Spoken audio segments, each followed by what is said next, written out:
As and I would like to give you an official welcome to our Ionian expedition. For anybody that's been on trips with us before, you know that flexibility is like the first survival skill. Right.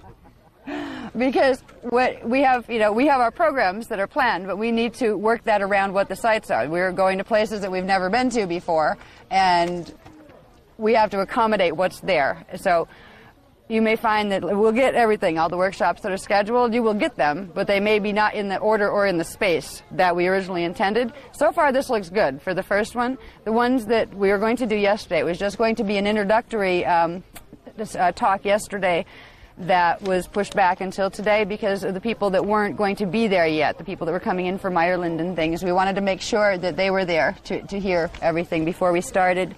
Now, today what we're going to try to accomplish in the time that we have here are two things, yesterday's program and today's. The first part that we're going to do is the briefing on basically the technologies that we're using, just for the people who haven't been a part of what we've been doing before. So, so you don't think that we're absolute lunatics when we start, singing and doing odd things. We'll explain to you at least the rudimentary basics of what that's about. By the time we get done with the workshops that are going to be held in rooms, with official workshops, hopefully with overheads, yes? Yes, Mylars and everything. Okay, yeah. Transparencies. By the end of all of that, it will make a whole lot more sense to you. But for now, I just want to give you a basic briefing on the technologies that we're using. We call them the God languages. They're the languages of light and symbol and sound. When we talk about light, symbol, and sound, we don't do it in the classic New Age airheaded way, because there's a lot of New Age stuff out there saying, oh, everything's, the light body, the light sound body, yada-da.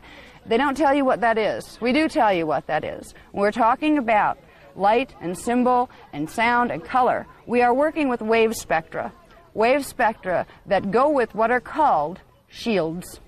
Now, the word shields is an ancient word. It's a translation of an ancient word that refers to the templates upon which matter accretes or manifests itself.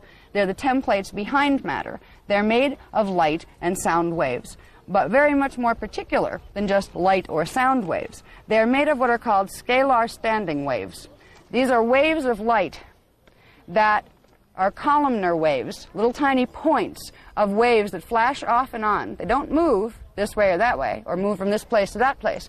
They are little points that flash on and become waves, and then flash back off and become vibrations. So they go from vibration to oscillation. When they're on, when a standing wave is on, it is in its oscillation form. When it turns off, it is in its vibration form. When it is in its vibration form, it is sound. When it is in its oscillation form, it is light. So light becomes sound, becomes light, becomes sound. The basic units of consciousness that everything is made out of takes the form of scalar standing waves. Now, in some of the other courses, we've gotten very much into detail, explaining to you what dimensions are, explaining to you the basic units or carriers of consciousness, which are units called particae, particae, and particum. These are the basic unit carriers of consciousness, the consciousness of Source, that takes on the form of particae, particae, particum. From that point, it accretes or pulls together into like patterns that form what are called chelons. Chelons are groups of particae, particae, and particum that are the carriers of the thrust of consciousness. They are the carriers of consciousness that form these standing scalar wave grids. Now, a scalar standing wave is made of chelons. It is made of particae, particae, and particum that build up to be chelons. And a template for manifestation is made out of many, many, many scalar standing waves. We talk about chelontic science. We are referring to the science of chelons, which is the science of the primal units of consciousness, and how they form, how they group mathematically to form the templates of matter and consciousness. Matter and consciousness are made of energy. Energy is all conscious. Now, a lot of you have already heard this, and some of you haven't, so I'm trying to give a really quick overview for the people who haven't, without boring the other guys to death who already know all this stuff.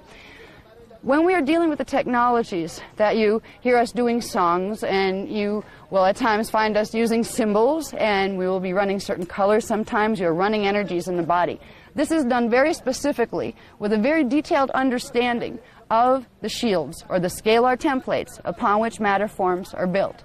the scalar templates create, first of all, what is called the unified field, and that's the cosmos. That is the scalar template, or energy wave grid, that everything in the universe forms on. And within that structure, all of the other smaller things. First you have the cosmos structure. Within that you'll have smaller universes. Within that you'll have galaxies and planets and suns, and within those you'll have life systems. We're a part of a life system, a planetary system that's part of a galactic system, that's part of a universal system, that's part of a cosmic system. When we get into the Dance for Love program, we'll understand more about that framework, very specifically, more about the templates that we are connected to. These are our connection to God. These are our connection to Source. Because these templates are living forms of consciousness. Right now, if we could perceive ourselves the way the God part of ourselves perceives itself, we would know that we are standing scalar wave patterns. Right now, we see a hologram, the hologram of matter, that's created by standing scalar wave patterns of consciousness bending in certain ways and refracting off itself, so it can see itself in objectification. In truth, we're all residing within the source and force that we call God. Everything in manifestation is not outside of God. God didn't choose to create something and then put it outside of itself. It created itself inside. So everything exists within God. You can't be away from God. God is everywhere. But you can be away from the remembering of what that means. You can be away from understanding that you have that relationship with God or Source. Now, we talk about science and divine science. We do this in a very spiritual way, but we do not insult science in order to justify spirituality, nor do we insult spirituality in order to justify science. They go hand in hand. Source, God, is very, very scientific, is also very, very spiritual all at the same time. So there are a lot of paradigms of belief that come together in the work that we teach. There are a lot of teachings that are, people might consider confrontational compared to some of the other things that are out there. And there's a reason for that. There's a confrontation taking place in this space and time. The teachings that we bring here aren't something somebody invented in this generation. These teachings, the last time they were brought here, were put into texts, into books, called the Mahabharata texts. They were written books. They were translated off a set of discs called Cloister Doratura plates, the CDD plates.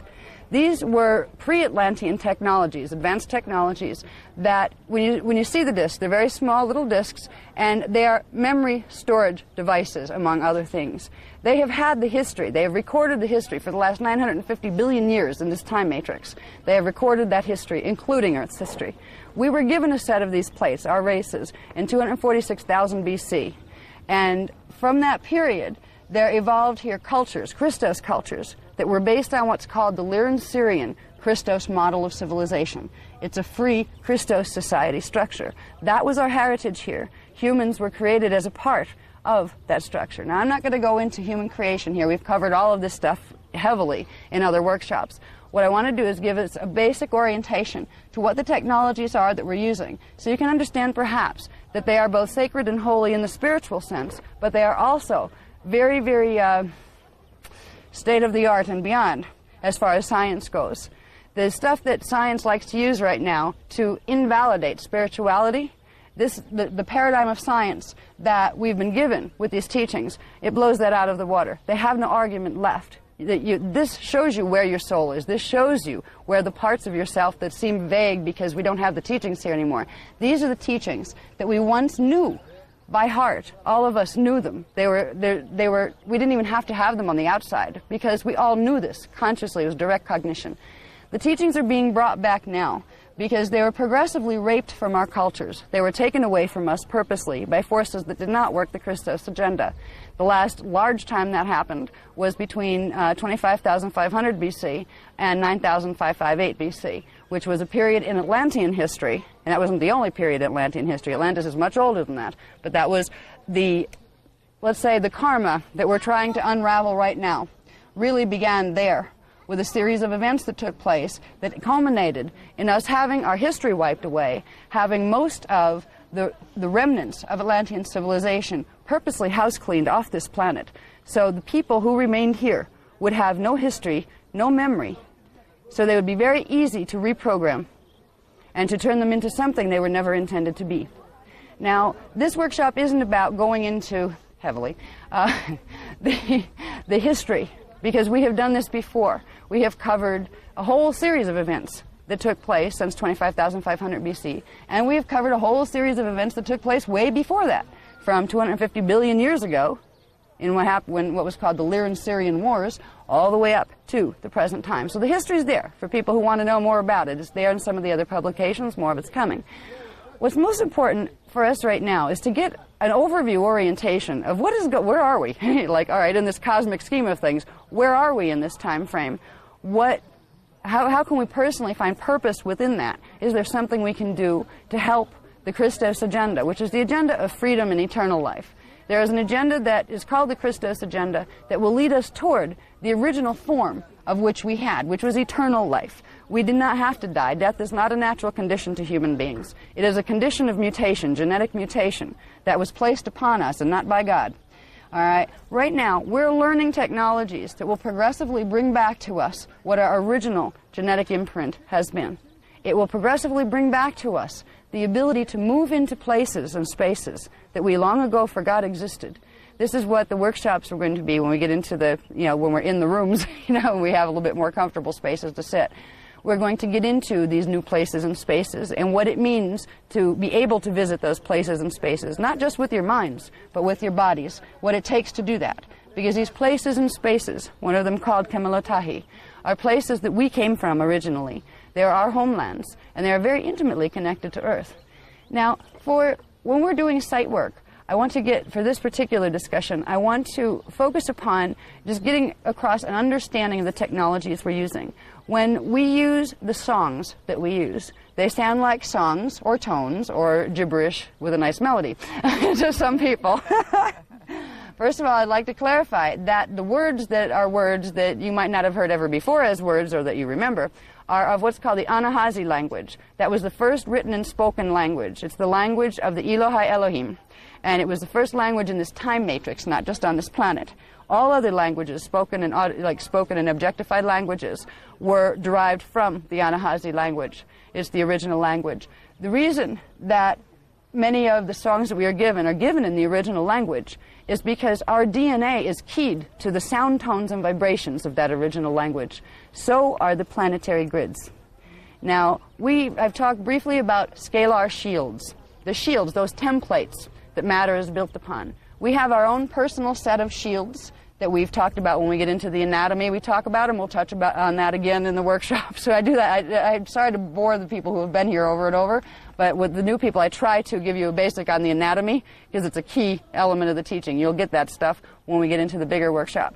But for now, if we can understand, we have a set of shields or scalar wave templates that our body and our consciousness is built on. Our body is built on it, and it is actually the form that our consciousness takes in order to enter this hologram that we call three-dimensional life. The planet also has a set of scalar shields, of standing wave grids. When people talk about doing grid work, and when they talk about portals and vortices and these kind of things, what they are talking about are elements of the manifestation of this template, the scalar wave template that the planetary matter base is built upon. What's interesting about the shields is in the unified field of universal consciousness or cosmic consciousness, you have these shields all in the same place. All right, if we look at ourselves as having a set of shields, picture them as for now, just picture it as like a disk of energy. And that's your imprint, your scalar wave pattern that has the very specific mathematical codings that make up what becomes the shape of your body, the type of being you chose to become. All right, you have a scalar shield. Now, your scalar shield exists within a larger one that is the planetary scalar shield. The scalar shield of the planet is a part of a larger one called the galactic shield.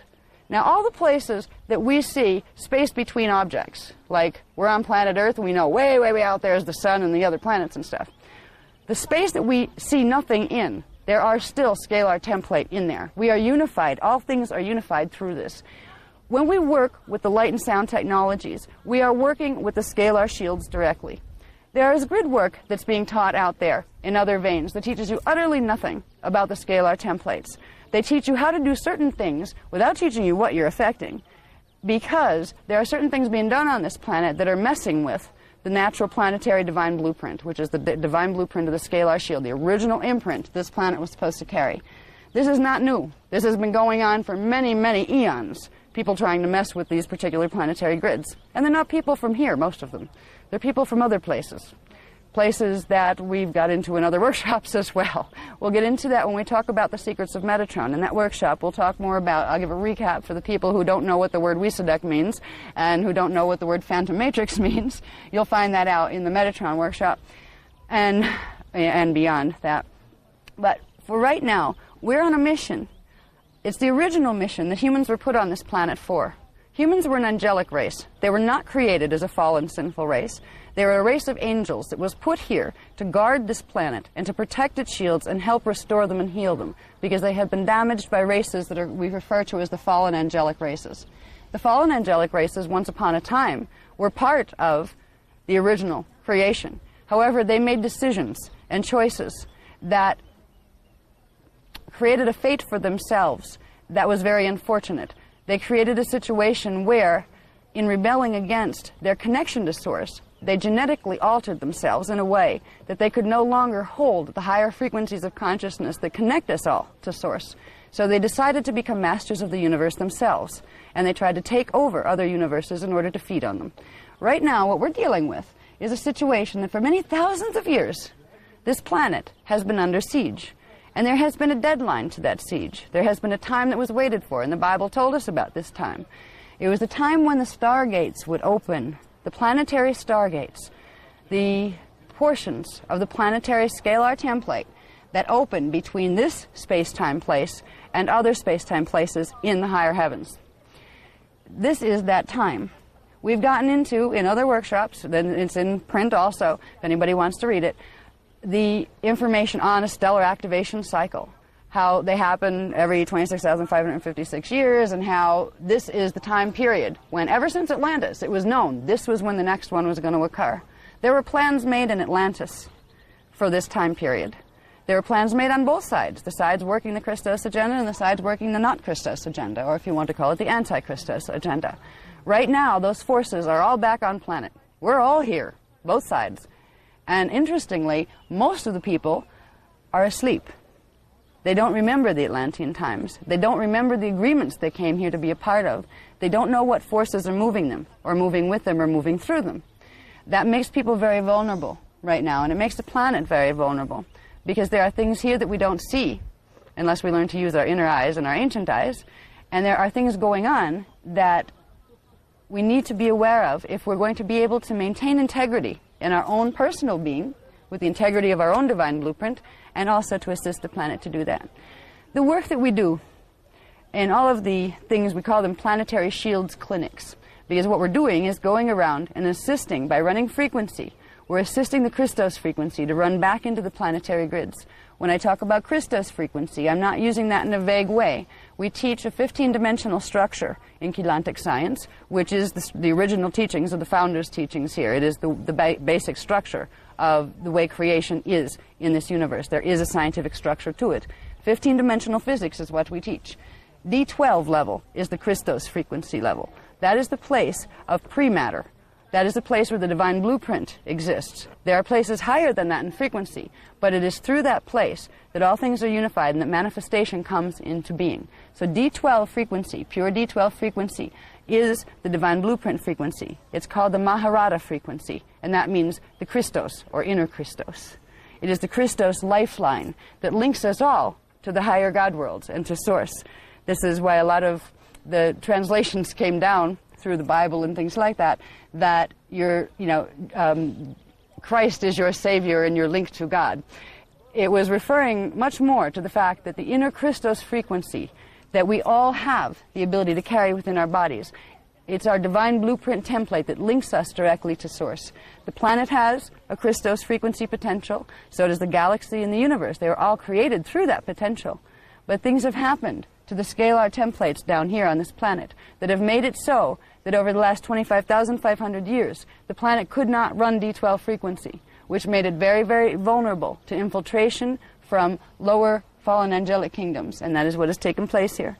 When we move through our planetary shields clinics, we come on a mission of love and simply of assisting the universe and Source, God, to restore the Christos frequencies.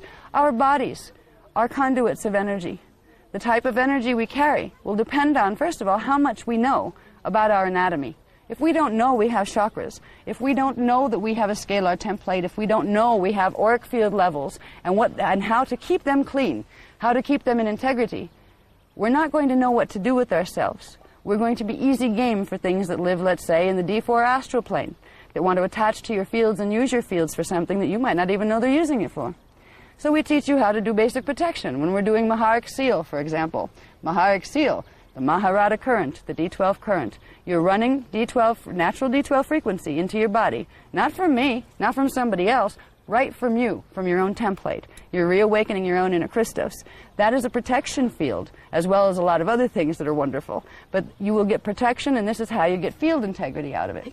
When we do Shields clinics, the first thing we start with is making sure our own fields are running the Christos frequency, so we don't run anything distorted into the planetary grids that we didn't know was there.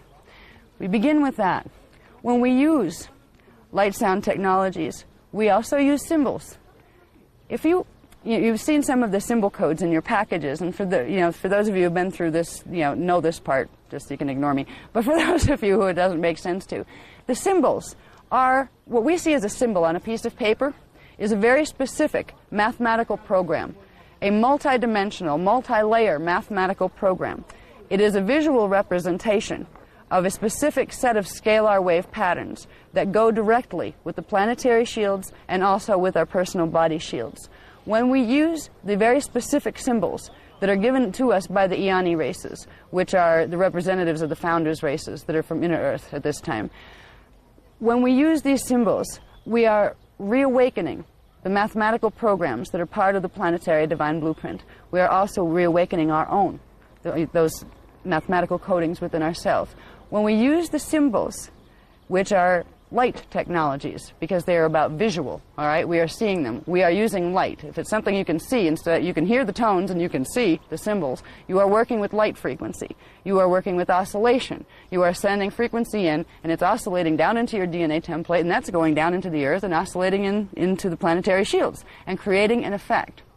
Now, the effects are designated by these symbols. These symbols are actually in the Earth shields. They're actually in your DNA template shields. So it's not that you're taking in something that you don't have already, but by using it on the outside and bouncing it back off yourself, you're stimulating it into activation. So the symbols that we are given by the Iani are the symbols that have to do with our own programming. They're already in there. It's just a matter of being aware of them so we can more rapidly wake ourselves up. If we were to leave ourselves alone right now and there was not anything out there bothering us or trying to mess with this planet, it would take us probably about 2,000 years to get to the point where we would naturally evolve to understanding these type of technologies. But right now, we're in what's called the Christos realignment mission and the crisis intervention mission, because there are major things happening on this planet right now, and not just on this planet. There are things happening in this 15-dimensional system that, ever since Atlantis, it was known they could possibly take place during this time. There was much work done by the Guardian races to try to prevent them from taking place at this time, so things wouldn't be so chaotic here, or as chaotic as they possibly could get. Things are not going horribly well with the original plan of everything go peaceful. All the fallen angelics decide they don't want to be fallen anymore. They agree to work with, the Guardian races. It isn't going that way. Right now, we're going to use technologies these are a gift. It's very hard sometimes for me to convey the meaning behind it. Even to put into words for myself, the level of gratitude that I personally feel, and I know Az feels the same, and people that have been working with him a bit and start to really get a feel for what we're doing, that's been there for them too, I think. There's a gratitude of realizing the level of technology we've been given and the freedom that will eventually give us if we take it and use it. These technologies are the beginning of our freedom. They're the beginning of helping us to remember, first of all, who we are, how our bodies work, how our souls work, what it all means, and how to begin to recreate the Christos civilization on this planet. Because what's running this planet for the last 25,000 years is not the Christos intention at all. If you look at the societies, if you look at our known history and see what that history has been about, it has been about one group exploiting another group, one group massacring another group, one group forcing their beliefs down another group's throat, one group trying to obliterate another group to get land. It was all about land. land because stargates are in certain locations. We've given the locations of those stargates on this planet, and there's going to be more of the portals that go with them that are going to be given before too long as well. Stargate territories were always on this planet since the invasions took place from the fallen angelics. They were always places where groups invaded groups, because certain groups on the planet were motivated by certain groups of fallen angelics. Now, fallen angelics don't all get along with each other. They've been fighting with each other for many millennia, and they pick on races that they can get to be their little foot soldiers. What has happened on Earth since Atlantis is we have had a race of beings called the Leviathan races that have been bred here through an experiment that went wrong. The experiment was the Guardian races had allowed in one of the fallen angelic collectives on what's called bioregenesis, which is regeneration of their DNA template so they could evolve to get their Christos potential back. They entered something called the Emerald Covenant, which is a Christos coevolution agreement. The certain groups of the fallen races agreed to be a part of the Emerald Covenant. They wanted to re-evolve back into the Christos pattern and to get their DNA back together so they could hold Christos frequency. There was a small group of them that was permitted to begin to incarnate into the human form, and it was a very, very specific and very scientific way that the DNA templates had to be blended in order to create this option, this evolutionary option of what was called a hybrid race. Well, unfortunately, the hybrid race worked well. The template took well, and it blended well with the angelic human template. But unfortunately, what happened is certain groups of them, motivated by their fallen angelic kin from other places, decided to take over. They had an in on Earth once they got into human-like bodies, and progressively they've raided our human races and mutated our DNA to the point where we don't have anything left of our memory. It's there, but it's turned off. It's like a light switch that's been turned off. So we're dealing with a huge picture here. We won't understand that whole picture if you're just coming into this work right now. There are other things already available. If you're interested in knowing what is that history, we've covered this stuff in other workshops. So I'm not going to, do another workshop on stuff we've already given. But we have the history on the Leviathan races. We have the history on the fall of Atlantis, and how right now this is the culmination of the fall of Atlantis and what's called the Luciferian Covenant. That was an agreement of the Antichristos races and their Leviathan hybrids here to take over this planet when the next stellar activation cycle occurred. That is what's happening now. We are in the middle of a stellar activation cycle that was due between the year 2000 and 2017. It's going on whether we believe in stargates or not. It's happening whether we want to know about it or not. We can either choose to participate in it consciously or participate in it unconsciously. So what we are trying to teach people is an awareness of the big picture, and it's huge. It is a huge picture. It is a picture that begins with evolution in this time matrix 950 billion years ago. We'll learn more about that in the Metatron workshop, because we're going to share some information about the nature of Metatronic science, because Metatron's popping up everywhere these days, just like you used to in the old days of Atlantis. We're going to find out what Metatron really is, what it's connected to. What's going to be fascinating about that is we're going to find out a whole lot about the gods of Olympus when we get into the secrets of Metatron, because there is a huge connection between Metatronic science and what became the gods, the Olympian gods, both of Roman and Greek culture. They were both connected, and both of them came out of Atlantis. They were both mythologies that were based on certain truths that were taking place in Atlantis.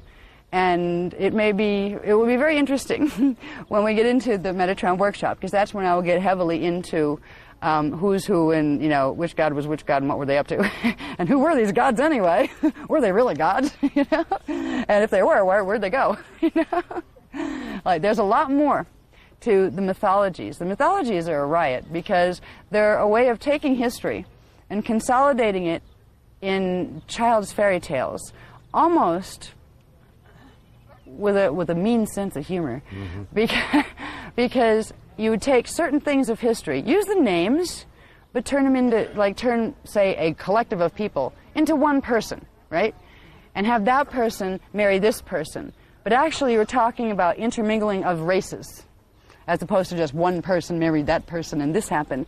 Throughout the whole mythologies, all of the Greek and Roman mythologies, there has been this total historical translation of what was known history in Atlantis. Known history that had to do with Metatron, it had to do with Lemuria, it had to do with all the Earth things, but also other places too. It's going to be very interesting when we take a look at, in the Metatron workshop, we're going to take a look at the names of certain planets that happen to exist in what's called the Wysadek matrix.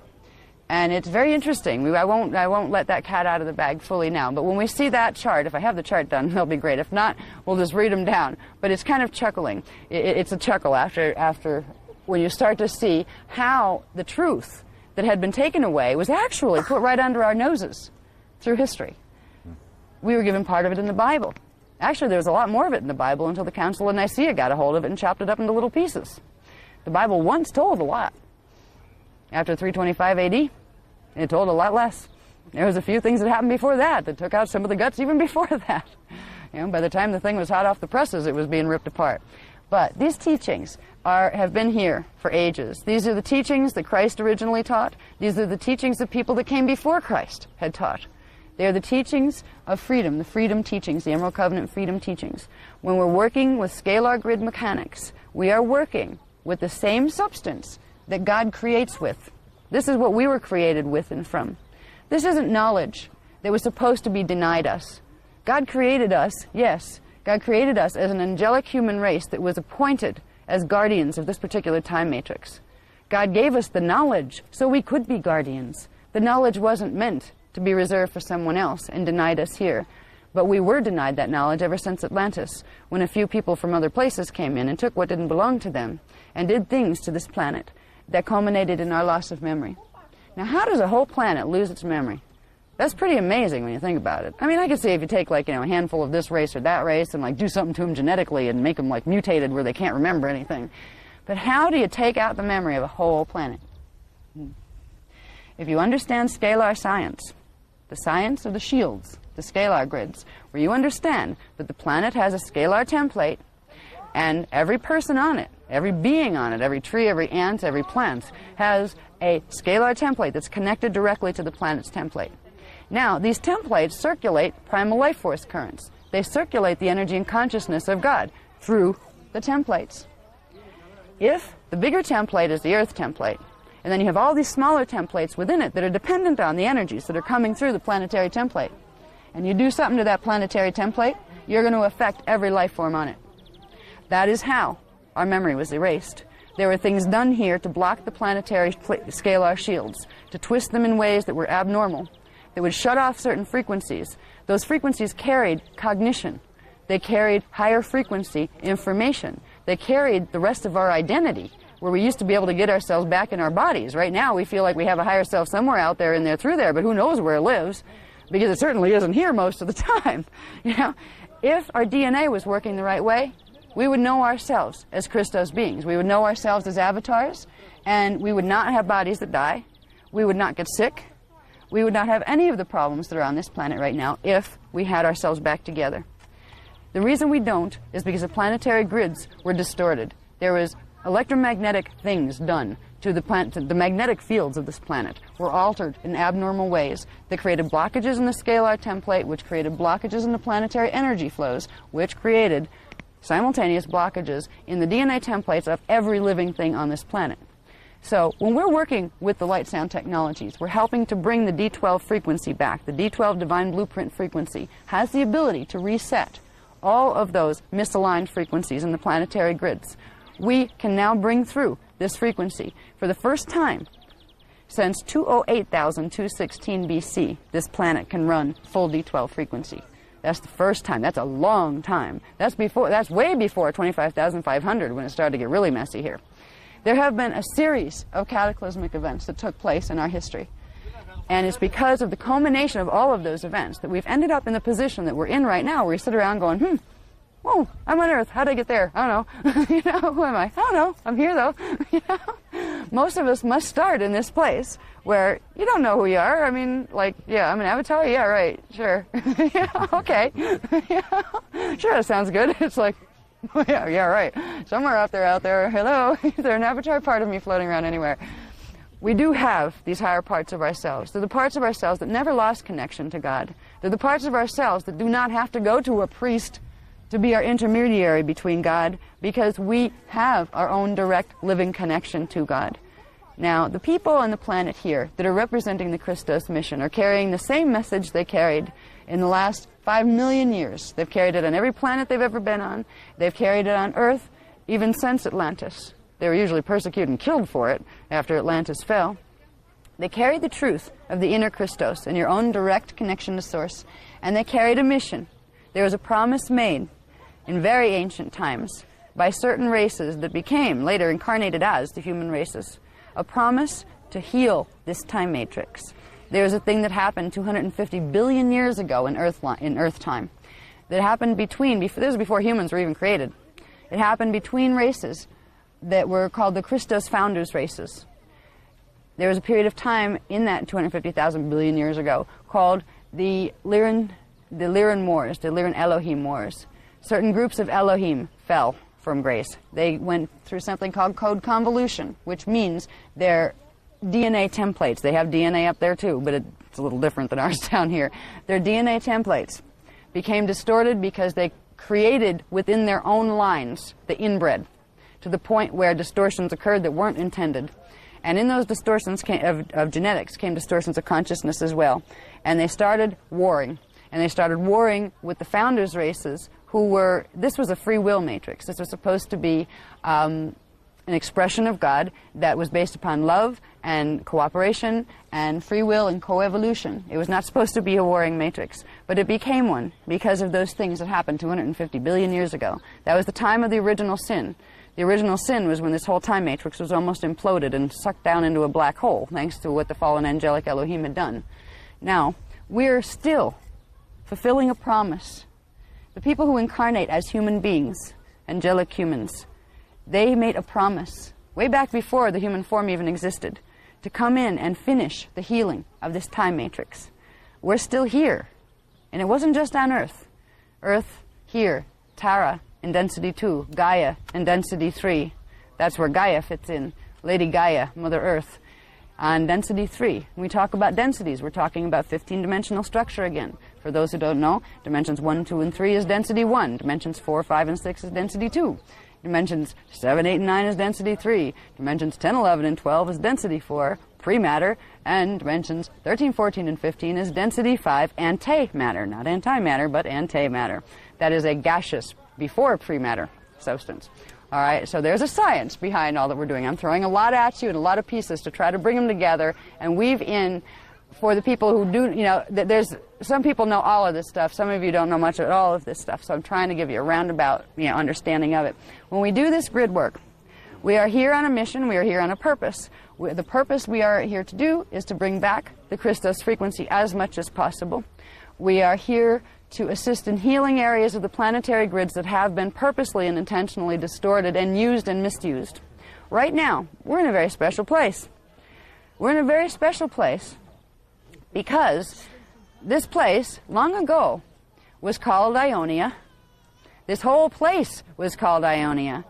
Ionia stretched all the way from up into the areas of France and Italy, all the way down through the island nations through here. The civilization called the Ionian civilization was a massive pre-Atlantean civilization. It existed during Atlantis and before Atlantis. It was a civilization that was created by the root races and the cloister races of the angelic human 12 tribes. Tribe 5, the guardians of Stargate 5, which is located right under the Vatican in Rome, Italy. They were the ones who populated the Ionian nations. They were the guardians of Stargate 5 and all of its territories. They were here on the Christos realignment mission. They were here trying to help heal the planetary shields and bring back the D12 Christos imprint here. The Ionian people were the people that became the original Greek people. The Ionian people became a very mixed peoples because Ionia became a haven. The areas we're in right now and the areas that we'll see on this tour became a place of exile. Now, if we go back to the Atlantean period, before the 9558B flood, there were a few things that took place in history. We'll start with 25,500 BC. It was a period of time when races called the Anunnaki races invaded here, and they put up something called the Nibiru Dyadic Crystal Grid setup. They anchored it at Stonehenge in England, which is Stargate 11 area. And they began to progressively infiltrate this area, the planet, and put in crystalline technologies that work like microchips. They put in these crystalline technologies to get control of the planetary Templar, which is the planetary grid system. Now, that invasion began in 25,500 BC, but the Guardian races were still strong here, and they were able to squelch some of the outer level of the rebellion. So civilization continued, where you had it polarizing. You had the ones working the Anti-Christos agenda being directed by two different groups. One, what are called the Anunnaki races, and the other, what are called the Draconian races. In other workshops, we got into exactly who these people are, in which there's a whole bunch of different families in both of them. So I won't go into that again. If you want to know it, it's in, it's in Voyager's book, has a lot of that, and there's other books that have it in too. Now, had the 2226 BC, fall of the last stellar activation cycle, where it stopped halfway through and we had a partial pole shift because it was stopped halfway through. Then we had 10,500 BC, Luciferian conquest, when more of the nasties came in, and they put wormholes here, which we really didn't need any more of, and they're off the coast of Florida, by the way, if anybody wants to know. That's why the Bermuda Triangle does its thing. After that, there was the 9,558 BC flood.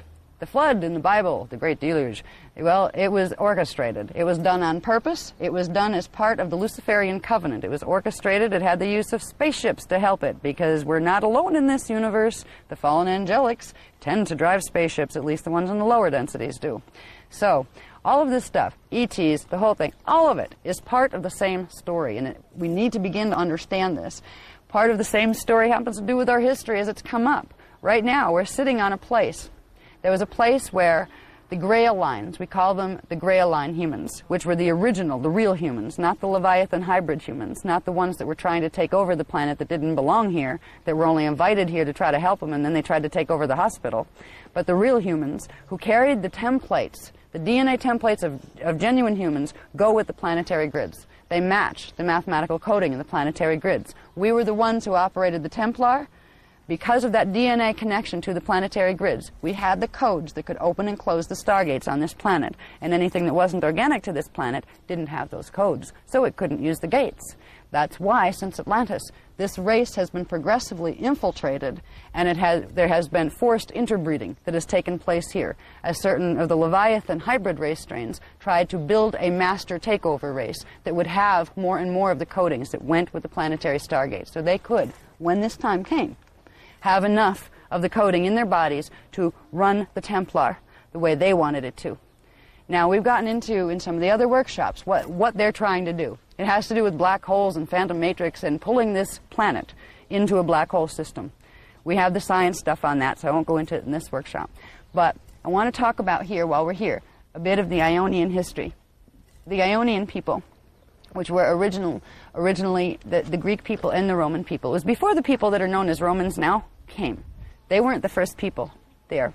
The first people were the 12 tribe, what were they called? Ionitu or something. It's in the book. I have to remember that tribe 5 were the people that were settled here. Dorians? No, it wasn't Dorian. I'll look it up, in fact. I have it in the book. No, it's in the book. Where's my bookie? Let me get... Oh, I'm sorry. Yeah. Is that my bag? Can you hand me that, please? Just the book. Yeah. Just pull Vita out of it. Yeah, I just want to find the name of that. What are you going to break? What? You got about 20 minutes left. Okay. If we do the site work. Iona to Attila, I think. Iona to Attila? Yeah. Yeah, okay, I found it in my brain. All right. The originals were called the Iona to Attila. Now, yeah, Attila. And that's where you get the Italic races and those kind of things. They were the original peoples here. They were part of a large group of people called the Angelic Human 12 Tribes races. There were 12 tribes with very specific names, each one of them assigned to be the guardians of one of 12 stargates on the planet. All right, they were guardians of Stargate 5. Now, what happened in Atlantis after the 10,500 BC Luciferian conquest, areas of Atlantis progressively got more invaded by the Leviathan races, and the Grail line humans were being killed. They were being executed. They were being hooked up to horrendous technologies to try to literally read their cellular memory to get the knowledge right out of their bodies and that kind of thing. There were horrible things being done to them. In order to preserve the race lines, because they were going to become extinct on the planet, which means the Leviathans would have taken over the planet completely, they broke up and moved away from the areas that they were originally supposed to be in, to be the guardians of the stargates they were assigned to. Now, the people that ended up coming to Ionia were the people that were guardians of several stargates that were in Atlantis. One of them is Stargate 11. Now, in the other workshops we've given, we've talked about where Atlantis was. All right, we've talked about the fact that England, Ireland, Scotland, and Wales right now are part of what was northern Atlantis that was called Lohas Atlantis. That's where Stargate 11 is. Down in the area of Bermuda, the Bermuda Islands, where Stargate 3 is, that was an area called Nohasa Atlantis. This was all a continent once upon a time that was in what's in the Atlantic right now. And down in the area of what's called Florida right now is a place that was called Brua Atlantis that had Stargate 2, which was the control gate for the rest of the gates on this planet. It was called the Grual Point, or the Holy Grail, the Holy Grual. That was the place that if you got control of that, you could control the other stargates on the planet from it. When things were getting bad after the Luciferian conquest in 10,500 BC, the races from other areas had run up to Stargate 11. They had crossed over and they were hiding. There was a whole cluster of them. They were up with the Celtecs. The Celtecs were one of the Grail Line races that were up there. The Druidecs, which originally were from Bermuda area, which was Stargate 3 area, ran up there. So everybody's hiding up in Lohas, and then they invaded Lohas. So everybody ran down, right? It was like, where can you run if they won't get you? All of the races that had begun, it started with Lemuria even before. The ones from Lemuria, when Lemuria sunk because it was invaded and there was a whole bunch of mess that went down, the Grail Lines from Lemuria, which were they were part of Gate 12 guardianship, because what's called Q-Site 12 is over in what's now Kauai. They moved the remnants of the Mua Lemurian races over into Lohas Atlantis. And then when lower Atlantis was getting invaded, the good guys, the Grail Lines, were moved all the way up. So everybody stuck up in the area of England, Ireland, Scotland, and Wales. Then they started doing stuff with the climate, where we ended up with ice ages and things happening up like there. That happened first. There was one around the 22,000? No, 22,000. Right after the 22,000, 326 BC mess, a bunch of them had to come back down because they had ice. And then it started to thaw again, because you can make the ice caps melt or freeze, depending on what you do with the crystal technologies that are in the grids. There are people that actually control our biosphere right now, and we don't even know it. But anyway, the people, the races, the Grail Line races, that were trying to escape the progressive infiltration and invasion of the Leviathan force ended up in a little ball up in England, Ireland, Scotland, Wales area. And then they were invaded very fully during the Atlantean period by certain Anunnaki-based groups, and they ran and they spread out. But most of them came down to the next closest relatives, which were the ones that were hanging out and still had a stronghold, as Stargate 5. So they came into Italy and they came into Greece. Well, they came into Italy first in those areas, but progressively the Leviathans moved down and chased them, and it chased them out into the islands. So they ended up, very many of them, holding the grids. They were able to hold the Greek islands for quite a while. They were in Cyprus. They were in Paxos. These little clusters were able to hold together and hold the grids. When we go to see the Minoan ruins, we'll talk a little bit about where they fit into all of this, because those cultures were originally started by the Grail Line races from Atlantis, who were on Exodus from Atlantis. When we get into, okay, where did all these Egyptian, these gods come from, the Olympian gods come from? And why is there a similarity between these Olympian gods and the Egyptian gods? There's a reason for that. We'll talk more about the reason when we get into the Metatronic workshop, but part of the reason has to do with exactly the stuff that was happening in Atlantis. Many people have been taught in this culture to look up to the Olympian gods as if they were good things. Many people have been taught to look up to certain god names, not just in like Olympian gods, but in Egypt. They were taught to worship certain things. They were taught to worship certain things in the Christian doctrines. They were taught to worship certain things that weren't originally in any of the holy doctrines. There's been an infiltration that took place here. If we can understand that when we are dealing with fallen angelic races, and we can understand that some of them are from density levels, matter density levels that are similar to our own, which means they have a physicality to them. It means when they want to travel, they very often use things we would call spaceships. All right?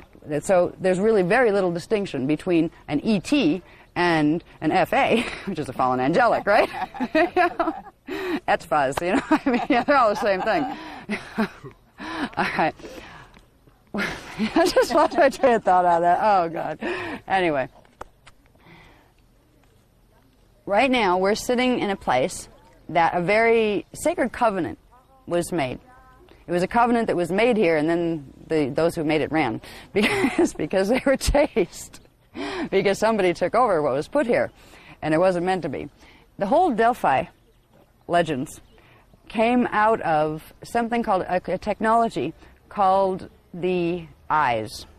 Now, I talked about the emerald eyes of Ionia. The eye technologies are something we're going to talk about more in the Metatronic workshop. But the eyes are polarization and refraction lenses. These are technologies, crystal technologies, not some mumbo-jumbo psychic stuff. These are crystal technologies that are physically based crystal technologies. If you can picture an eye as a lens, that if light or frequency comes in, it bends it in different ways. It sends it somewhere. Lenses do something. We have glasses that bend light so our eyes can see better. There are lenses that can do all sorts of things. Lasers use lenses, all this kind of things. Well, these eyes that we talk about are a series of lenses that were placed on this planet. The first set of lenses were not placed here by guardian races. The second set of lenses were placed here by guardian races to counteract the effects of the first ones in case they activated. The placement of these things called the eyes began in 22,326 BC, when the stellar activation cycle then crashed because it was stopped. So the fallen angelics didn't pull this whole planet into a black hole during that mess, the war that was taking place in that time. The first set of eyes, you can call them the eyes of Metatron for now, and we'll get into their specific names, were set up in the planetary grids, and they were part of a technology called the Beast. Now, the Beast is an interesting kind of... it's been referred to as the Beast in the Bible, but it's also Beast meaning blank slate technology. Okay, blank slate technology, and you put a few little words in there, you get Beast out of it. But the BST, the blank slate technology, was meant to literally rip this planetary system, and not just this system, 11 dimensions of our 15-dimensional time matrix. It's like taking the core out of an egg, the yolk out of an egg. They were intending to literally rip 11 dimensions of our time matrix, including Earth, down into what is called the Wysadek matrix black hole system. A black hole system is an imploding system that has to feed on other energy sources, or it will implode upon itself because it's no longer connected to its natural life force currents that flow from the Christos level and beyond. All right, we are in the middle of a situation where we're sitting on a bunch of lenses. It's like sitting on a bunch of time bombs that were put in here in Atlantis. Now, the guardian races for a very long time here, and throughout our work in the last several years, have been trying very hard to not have what's happening right now take place. The work we have been doing with round tables and the work we have been doing with running Christos frequency has been about trying to get the planetary grids to hold enough D12 frequency that the lenses, the fallen angelic lenses, eyes, couldn't activate. Because we were doing so well, and we had got the planetary grids to such a high frequency level, the fallen angelics weren't planning to do their big nasty until 2011, right before the 2012 supposed opening of the Halls of Mente Stargates. They were going to activate the Beast in 2011. That was their plan. Their plan wasn't going to make it because we had so much D12 frequency running in the grids, they just weren't going to make it.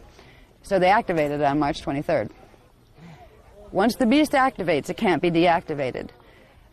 Now, if you look at the Beast as a set of lenses that were placed in this planet to make a mess of the planetary grids and to cause a real problem here, there was also the set of emerald eyes that were put in the same locations that the others were put in order to counteract what the negative ones would do. Now, the guardian races have been trying to prevent activation of either set of them, because just that, it's almost like a frequency fight in the planetary grids between these two lens systems. One is trying to literally reverse the whole frequency on the planet and take it down into a black hole spin, and the other is trying to hold it back up and split out the unnatural frequencies that are allowing that to happen. So it will create a stress on the planetary grids that was something the Guardians have been trying to avoid very much.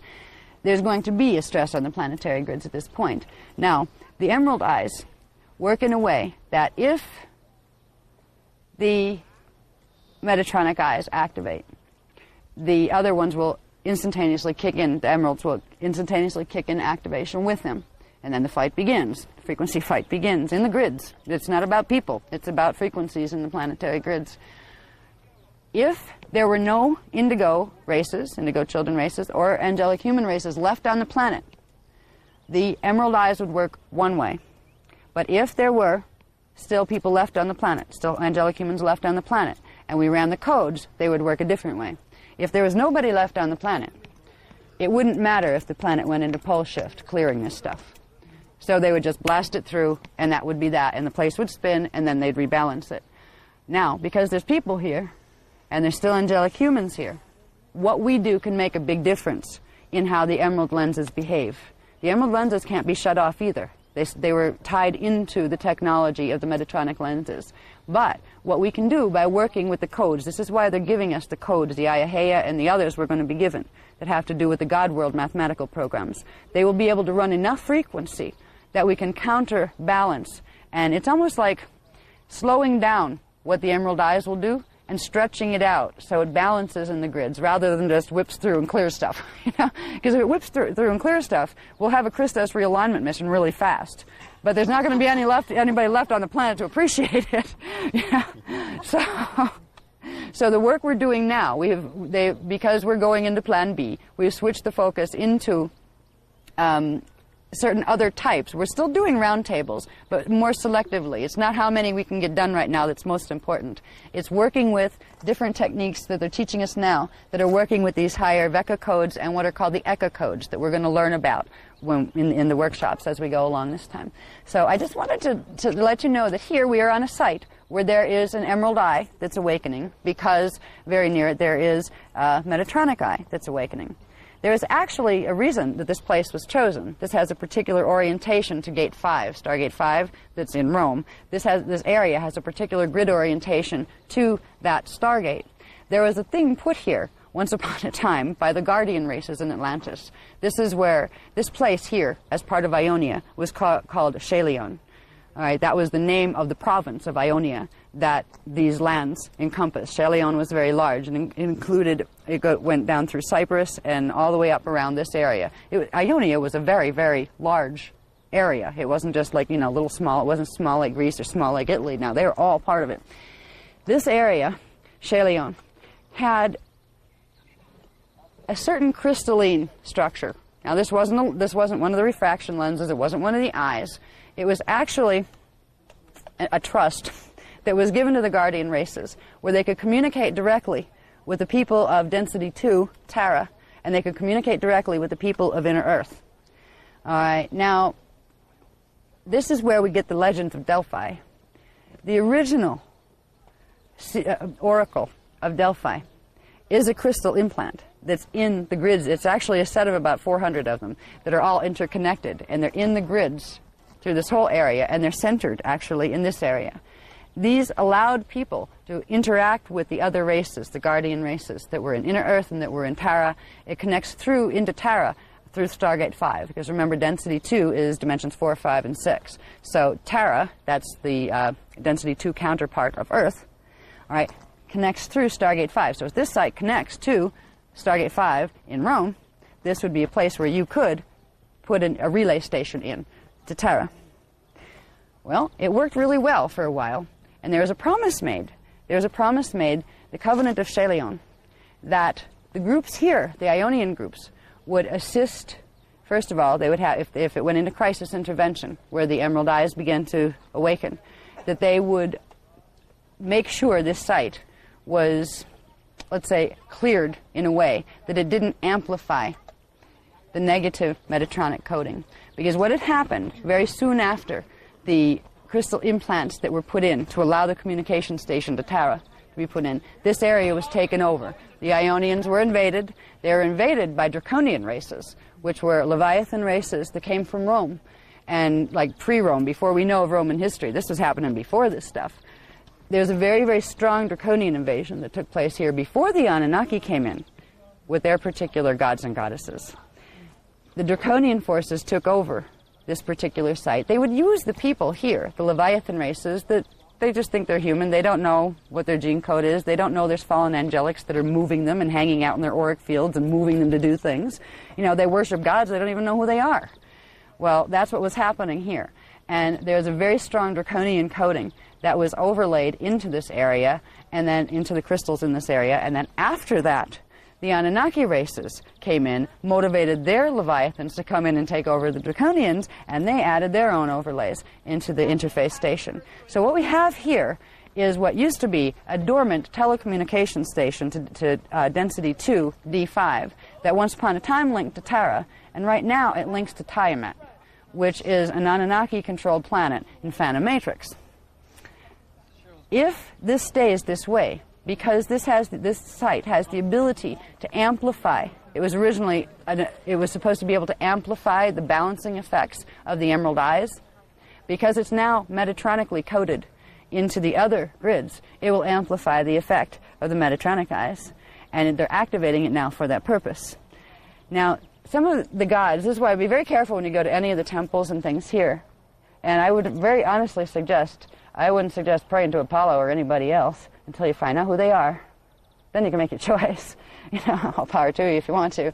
But the names of the deities that came up here, they're very ancient names. We'll learn about them in the Metatronic work. You'll find out what the history on these names is.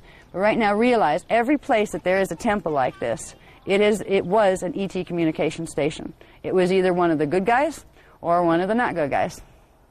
We have good guys and bad guys. It's like cops and robbers down here, and it has been for a long time.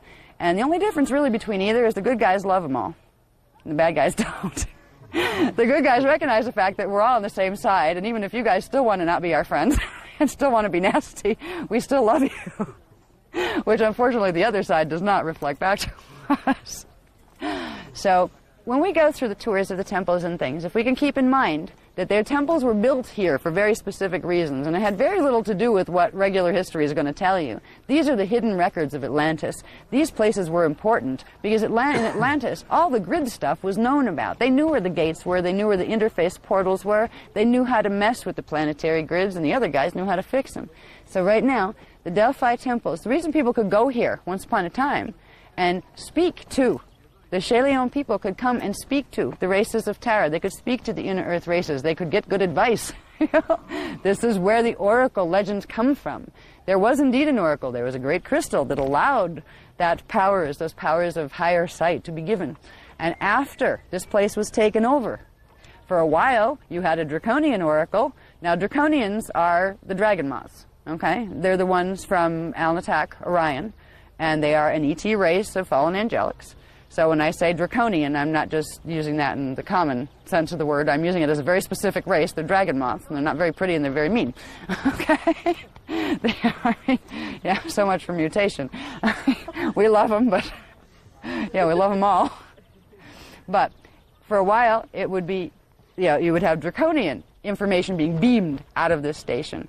When it came to the period of, where Athens was becoming popular and all these things, and Delphi became a place where, where the Greek culture was becoming focused, the Draconians didn't control it anymore at that point. The Anunnakis controlled it at that point, the Palladian Nibiruan Anunnaki specifically. So right now, if you want very good Palladian Nibiruan advice, go talk to the Oracle of Delphi. And they'll plug you right in to the ET communication network that goes up into Alcyone in the Pleiades that is run by the Palladian Nibiruan Anunnaki. So there's a lot more than what we've had access to. This information is on the CDD plates. This isn't stuff I make up. I mean, I'd be just as happy to, it's fine. If Apollo's God, I'll worship him, Just let me know who's who, But it doesn't quite work that way. Actually, I wouldn't worship. Worship is like grovel, and I won't grovel before anyone because I know we're all faces of God. And even the fallen ones. This is why they're still lovable, because they started as faces of God. They've turned themselves into something else, but they still started there, which means the potential to come back is always there. So anyway, it's probably getting late if we're going to do ceremony, right? We're going to do. We're going to do? Yeah. Okay. Okay. What we'd like to do here, we've been asked to do a ceremony. What? Do it Here, yeah. Right here. Okay. I just want to. Yeah, do that now. Okay, can I just give it okay. Now, the ceremonies that we've been asked to do, the first one we were going to do yesterday, but we were told that we might as well do it like today on this site instead. There's something weird with the energy up at the Acropolis, because we were supposed to go there, but they said don't bother. They said like we'll arrange the pickup over here. What we were going to do over there yesterday was we had a meeting. There's a bunch of Iani that are going to come with us, and I say come with us, and it's interesting. We're going to be learning a bit about projecting, about sending a part of ourselves into a second body form. That's the first part of getting your whole body there, is to get half yourself there as an energy imprint. All right. A group of Iani are going to be with us throughout this whole tour, and we were supposed to do a pickup where, like, okay, guys, this is our meeting site. Hello, we're here. Okay. Where they find us, where they can zero in exactly on our energy, where we are, so they can kind of run a periphery field to make sure nothing tries to mess with us while we're here in these lovely temples of who knows who's talking to who in these temples. So the Iani were going to be with us. We're going to get, and like many of there's many ancient Ionian souls that have left but stayed in this area in order to serve as guardians for this time, when they knew the ones who didn't belong here would leave, because the Christos realignment would come. So we're kind of like saying hi guys to them in the first part, and then the second part we are simply going to run the Aiheia coding in. This is to begin, that will go directly into the emerald eye. This will begin the balancing phase on the emerald eye. It will also help to clear the Delphi crystal, so it isn't used to amplify the Metatronic crystal. So we're just simply helping at this point the process of the activation of the eyes. The eyes are going to activate whether we do anything or not, but how traumatic that cleaning is going to be, and how calm it's going to be will depend on whether we're willing to help work with the coding. So we're going to drop an Aiheia code here that will help to balance the rhythms out. What it's really saying, what we're saying to the grids is, hello, there's still people in Iani here. You don't want to do the full blast right now. Right? Stabilize, but don't blast it. Right? All right. Because really these were set up as a last-ditch resort. If this planet was going to be taken down into a black hole and there was no life left on it, it didn't matter how many times it rolled as long as it didn't go down. All right? So right now there's still life here. We don't want it to roll because that's going to be a mess. So what we're doing is helping to balance the grids right now. And there'll be more. We'll learn more about it in the Metatronic workshop. Now I got to be quiet, and I'll turn this over to Az so he can take us through the ceremonies before it's too late. We have to go. Ooh, and I got to move my bottom. It's stuck to the spot. Ooh. Oy. Ow. We're a little bit pressed for time on this. We're going to do the Akasha induction, and you'll need also to refer to the Aiheia code, all right? So just if you can bend your pages over so you don't go rustling around for them later on. I mean, any way, the Akasha and the Aiheia. If you haven't got any cards of the Akasha, you have to use the black and white ones in the new books. I don't have the colored one.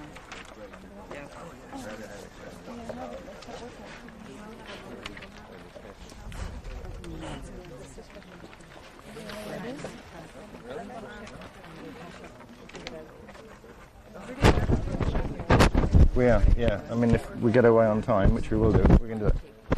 Okay, we're actually going to do the two activations back to back. It's fine to do that.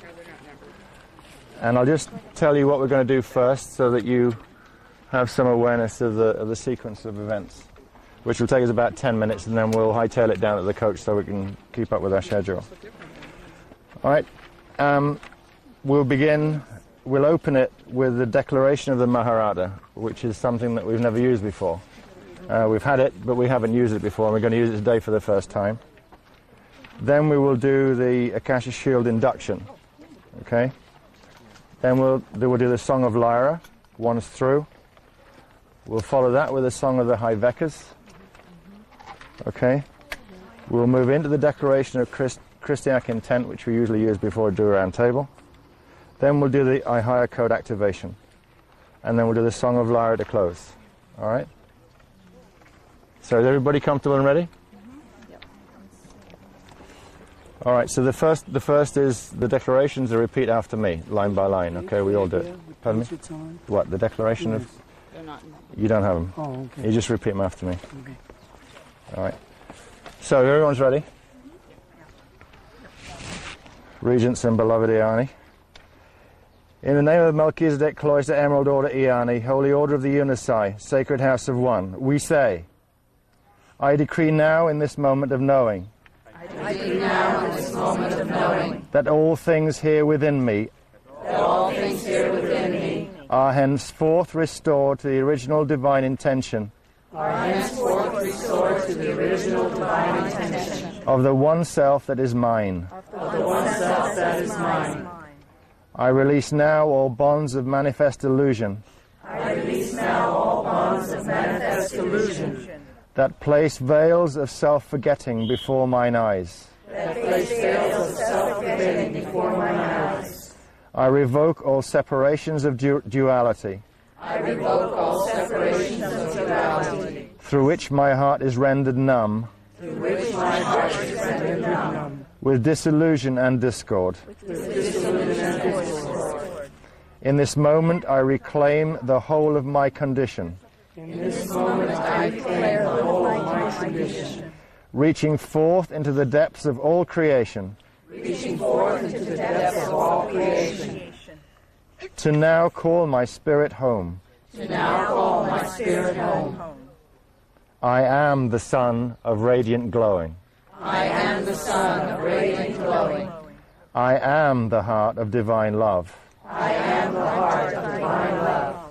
I am the still point of the face of all creation. I am the voice of the universal song. I decree now in full remembered knowing. That I am all and we are one. In setting forth this decree of my eternal divine power, I shall render divine intention only. Through which the all and I are equally served. In the highest order of our collective best divine intention.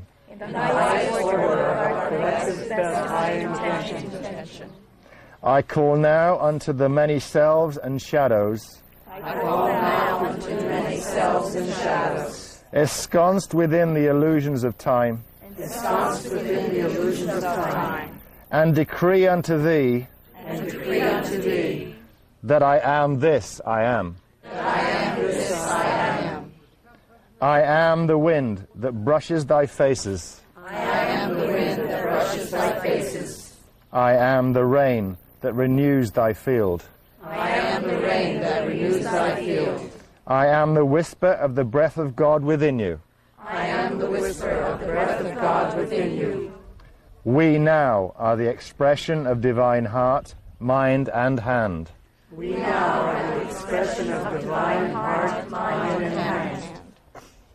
We are the rumbling hymn song of the earth and worlds of matter.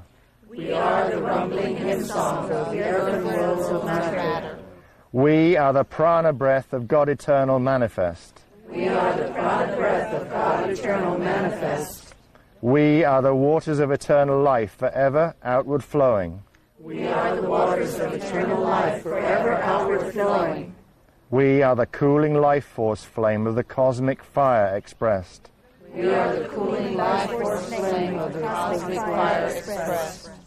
In our union now and always. Declare we in our wholeness.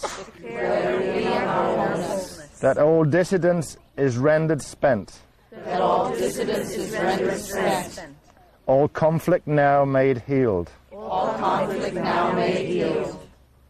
you're going to use your own names in a second. As divine this, as a Tanya too, as we, the Maharata Kumbhai Vectus, do now decree through the divine love, wisdom and power, that is mine, the express now as this moment, the the condition of Mahabhaivektai and Oraya Namur, the condition of Mahabhaivektai Oriyanamur. Upon this invocation, divine intention is rendered manifest. Upon this invocation, divine intention is rendered manifest. In all conditions to which I now assign. In all conditions to which I now assign. Ta in Asia Intadoe. Ta Asia Intadoe. Ta Asia Intadoe. Ta Asia Intadoe. Ta Asia Intadoe. Ta Asia Intadoe. Now the Akasha Shield induction. You just get your Akasha images ready if you don't have the color cards. Okay. Alright, just stare at the image of the Akasha code for a few seconds. Consciously draw some Maharic frequency from the earth core while you're doing that. And then gently begin to cross your eyes as you're looking at focusing on the Akasha image until it doubles for you. Hold your eyes in this crossed focus for a moment. Take 3 rapid breaths. On each exhale, project a stream of indigo current from your third eye.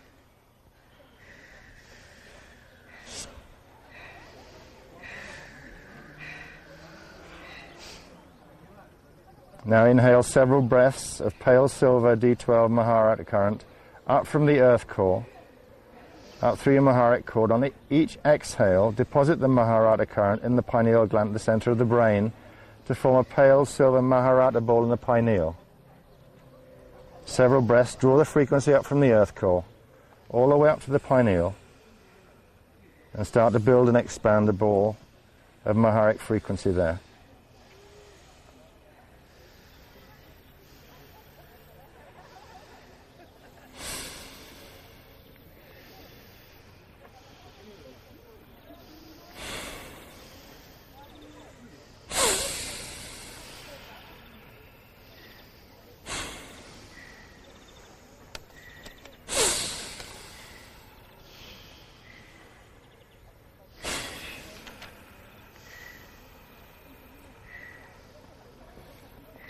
Just breathe easily now and return your focus to the ruche at the center of the Akasha symbol.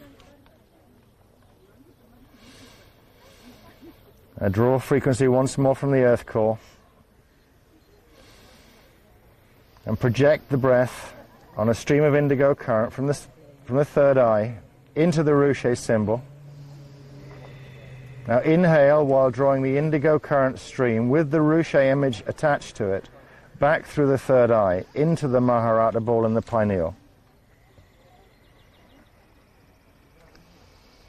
Inhale one more breath of Maharata current up from earth core to the Maharata ball at the pineal. Then use a forceful exhale to push the Akasha ruche encoded Maharata ball out to the right to the Menta position. Visualize the ball growing to the size of a basketball over the right shoulder. And visualize the image of the ruche as expanding to fill the inside of the Maharata ball.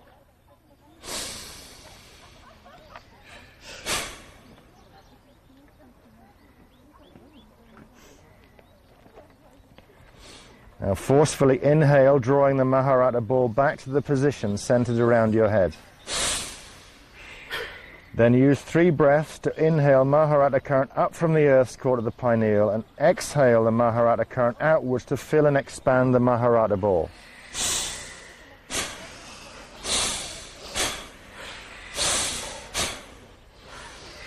Visualize the ball expanding outward from around your head until the Maharata ball fully encompasses your body and the entire chakra system. Breathe into it until it expands above and below, expanding out to the 14th chakra, 36 inches above your head, expanding out into the earth core. Continues expanding, breathe into it, expanding it as you go.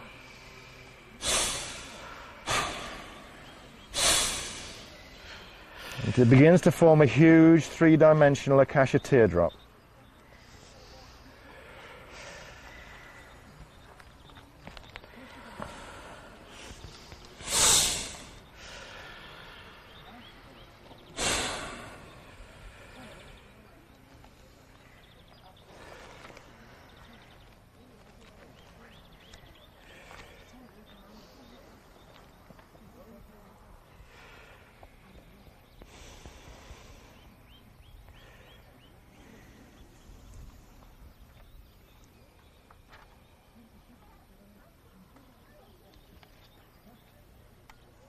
Maharata Kumbhai Vectus.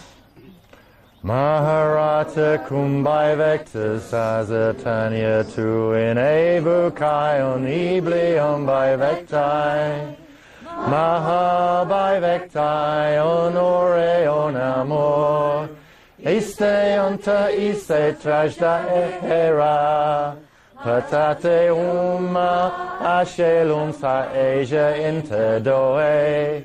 Shaddai ure akuntan akuntan. Shaddai ure akuntan akuntan. Shaddai ure akuntan. 3 rounds of the Song of the High Vekas. Maharata Mueva Kira Shesha Kushara Reja Raika Ome Atre Ina E Maharata Mueva Kira Shesha Kusha Deja Dadru Eja Raika Oma Etre Ina E Maharata Mueva Kira Sheesha Kusha Deja Dadru Eja Raika Oma Etre Ina E. Twice more. Oma Etre Ina E. Oma Etre Ina E.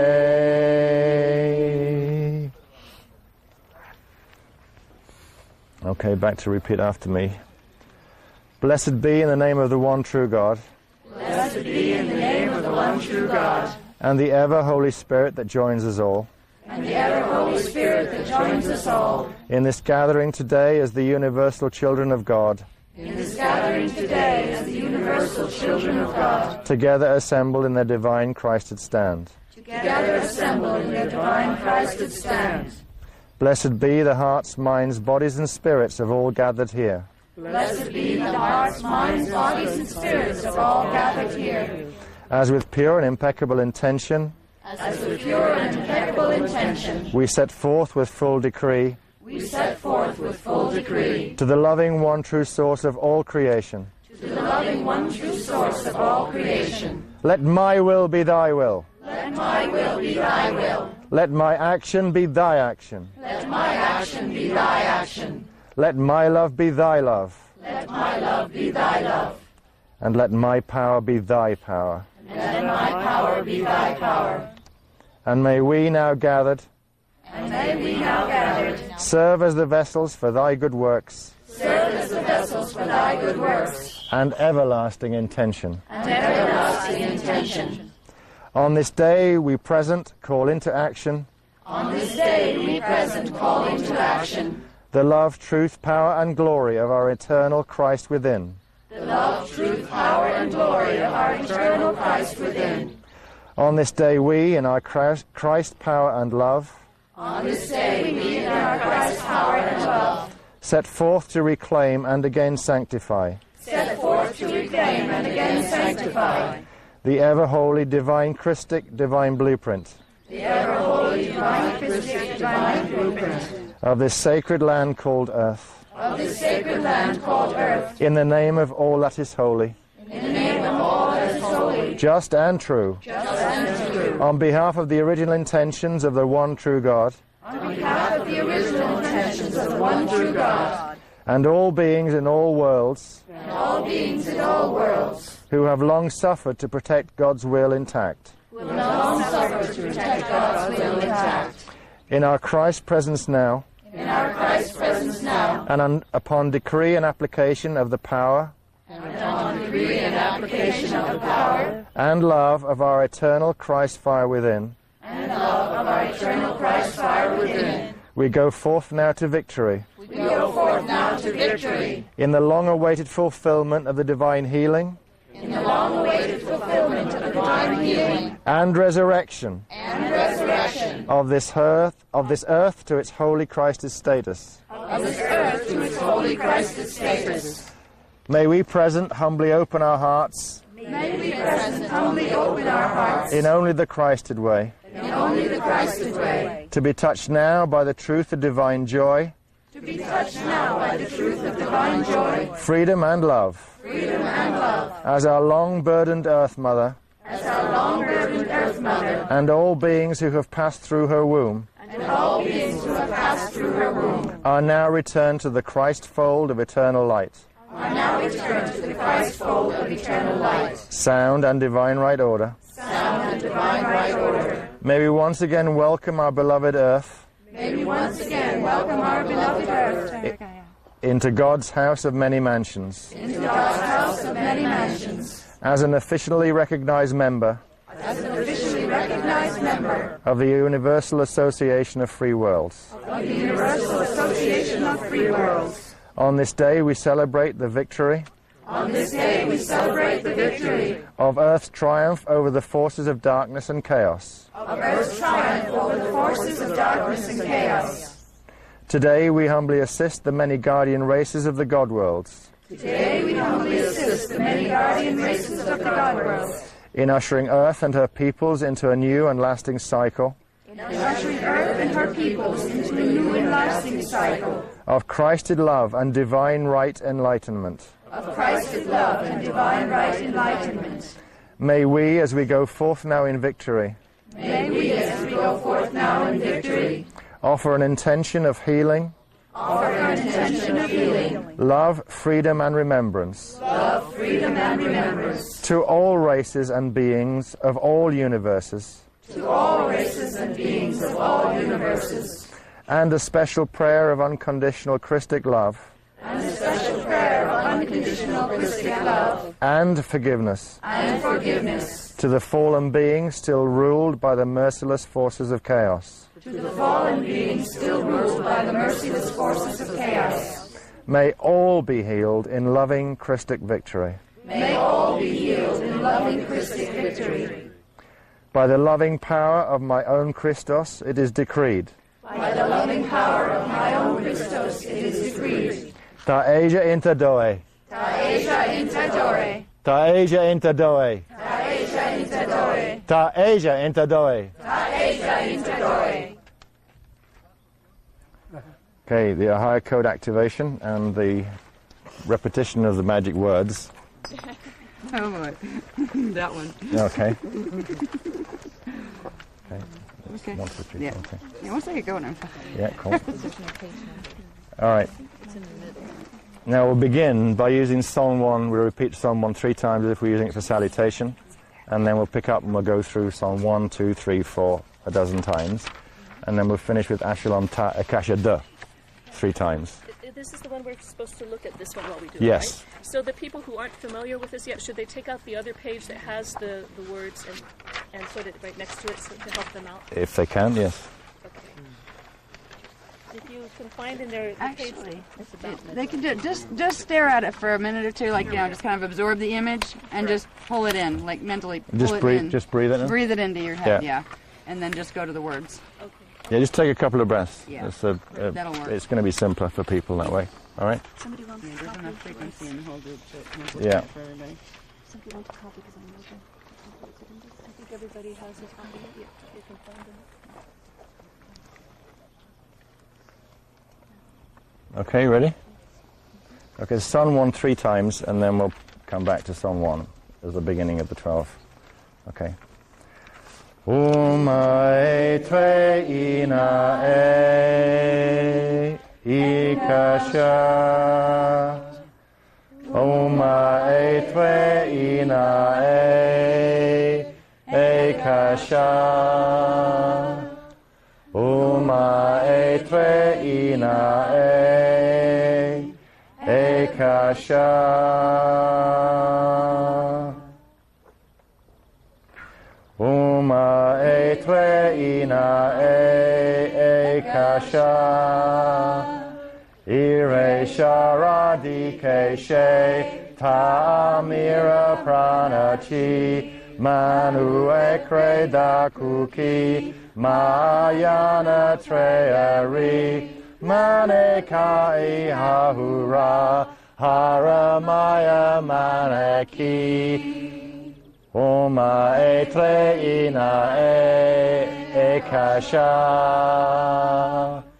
Ire Shara Dikeshe Ta'amira Pranachi Manu Ekre Dakuki Mayana Treari Maneka Ihahura Haramaya Maneki Oma Etre Ina Ekasha Ire Sharadikeshe Tamira Pranachi Manu Ekre Dakuki Mahayana Treari Maneka Ihahura Haramaya Maneki Oma Etre Ina Ekasha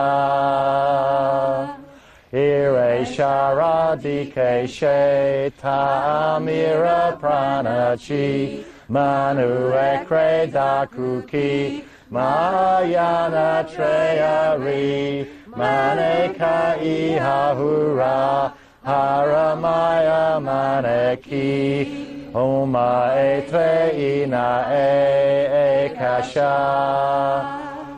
Ire Sharadikeshe Tamira Pranachi Manu Ekre Dakuki Mahayana Treari Maneka Ihahura Haramaya Maneki Oma Etre Ina Ekasha Ire Sharadikeshe Tamira Pranachi Manu Ekre Dakuki Mahayana Treari Maneka Ihahura Haramaya Maneki Oma Etre Ina Ekasha Ire Sharadikeshe Taramaya Pranachi Manu Ekre Dakuki Hanukara Jayaki Maneka Ihahura Haramaya Maneki Oma Etre Ina Ekasha Ire Sharadikeshe Tamira Pranachi Manu Ekre Dakuki Mahayana Treari Maneka Ihahura Haramaya Maneki Oma Etre Ina Ekasha Ire Sharadikeshe Mahamera Pranachi Manu Ekre Dakuki Mahayana Treari Maneka Ihahura Haramaya Maneki Oma Etre Ina Ekasha Ire Sharadikeshe Tahamira Pranachi Maneka Dakuki Mahayana Treari Maneka Ihahura Haramaya Maneki Oma Etre Ina Ekasha Ire Sharadikeshe Tahamira Pranachi Manu Ekre Dakuki Mahayana Treari Maneka Ihahura Haramaya Maneki Oma Etre Ina Ekasha. This is the last one. Ire Sharadikeshe Matamara Pranachi Manu Ekre Dakuki Maneki Utility Benedictus Yehura Maneki We're done. Ashalom Ta Akashada Ashalom Ta Akashada Ashalom Ta Akashada. Victory! Take permission when there are no people here. Yes. But now you cannot. Like casual sit, hang out, round table type talks for the majority of the smaller workshops. The main part of the workshops for the trip will be the 2 days, the one on the Secrets of Metatron and the one before that on the Dance 4 programs. So they'll be the intensive ones. So it's kind of like almost like fireside chats, except there's no fire. You know? One of these days, hopefully, we'll have a little place in England that it can be like a retreat center, so anybody that wants to come visit us can come and sit by the fire and have fireside chats.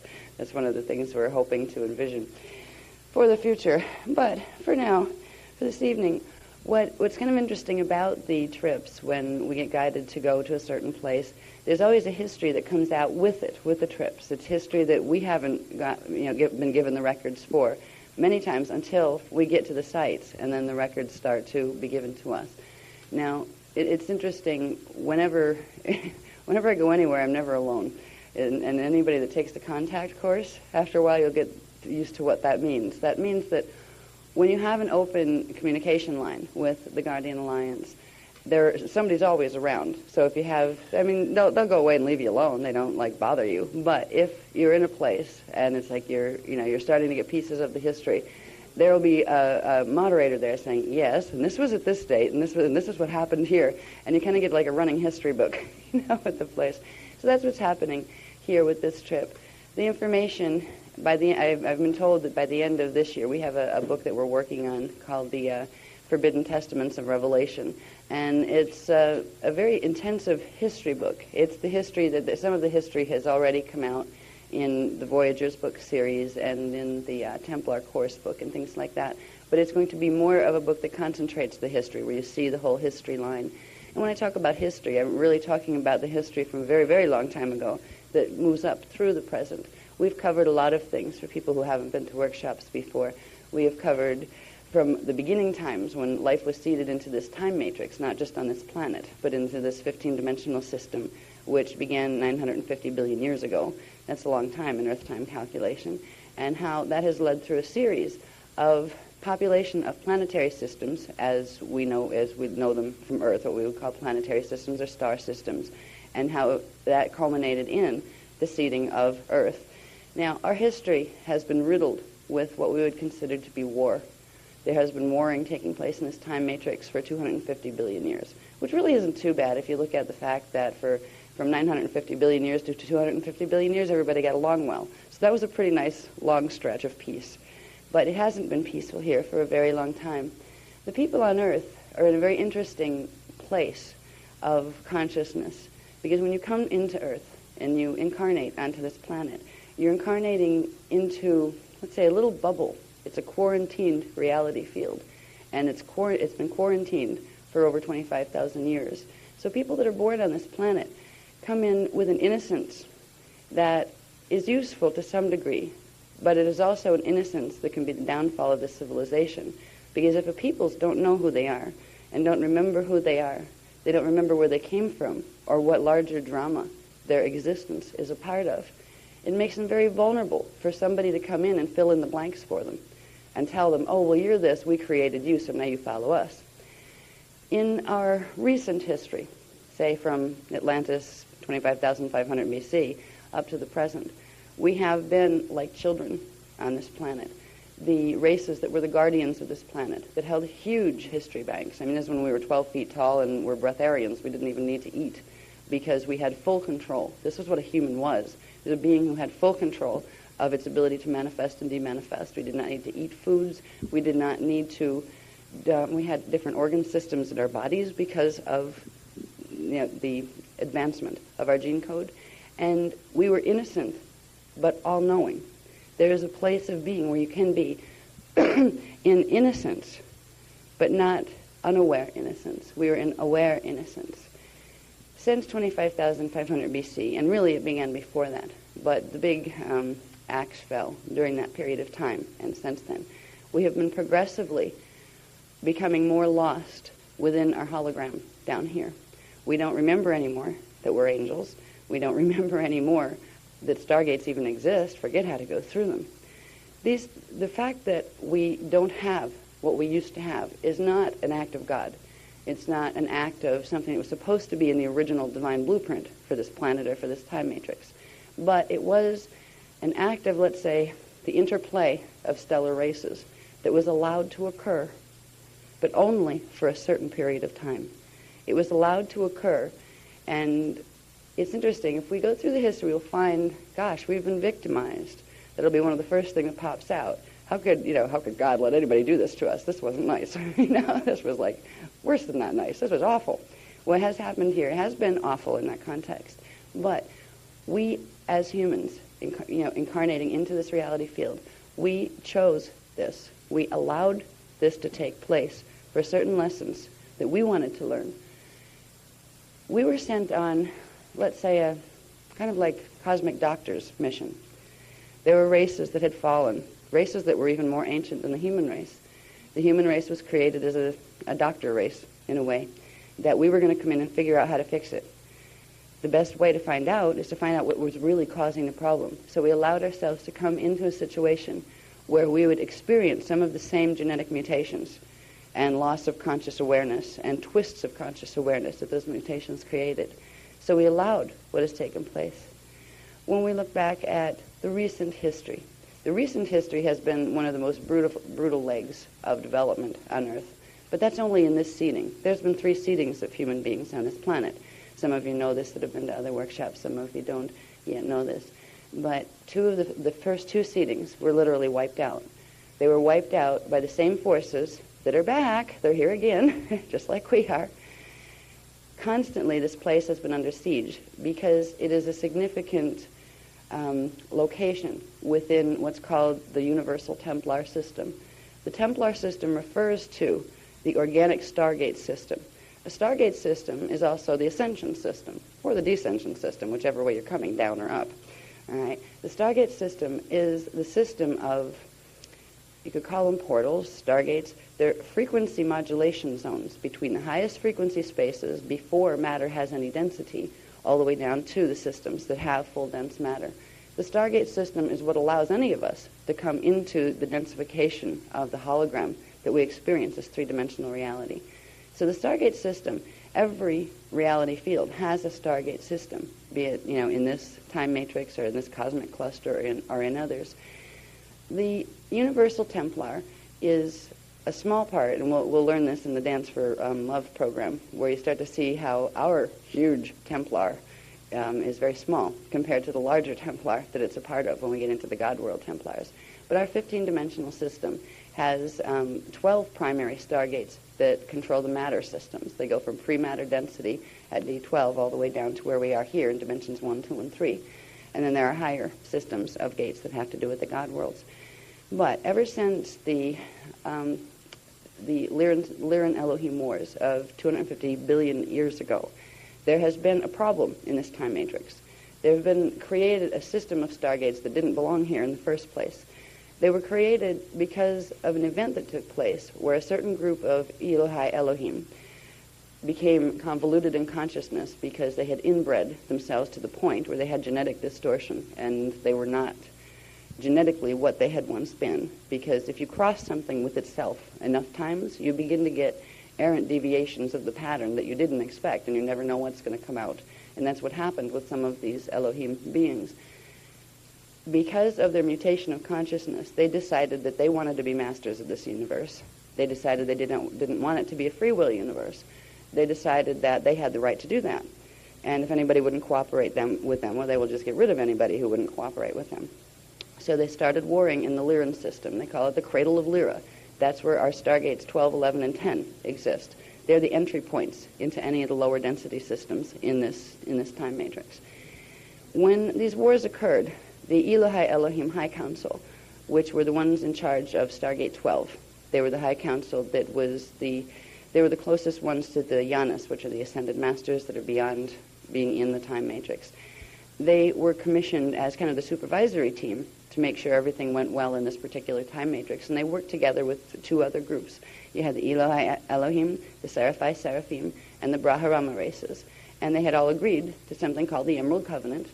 The Emerald Covenant was a coevolution agreement that they would all agree to work a free will system here where we could explore the hologram and manifesting and creating in density. These were creator gods, parts of we were originally them.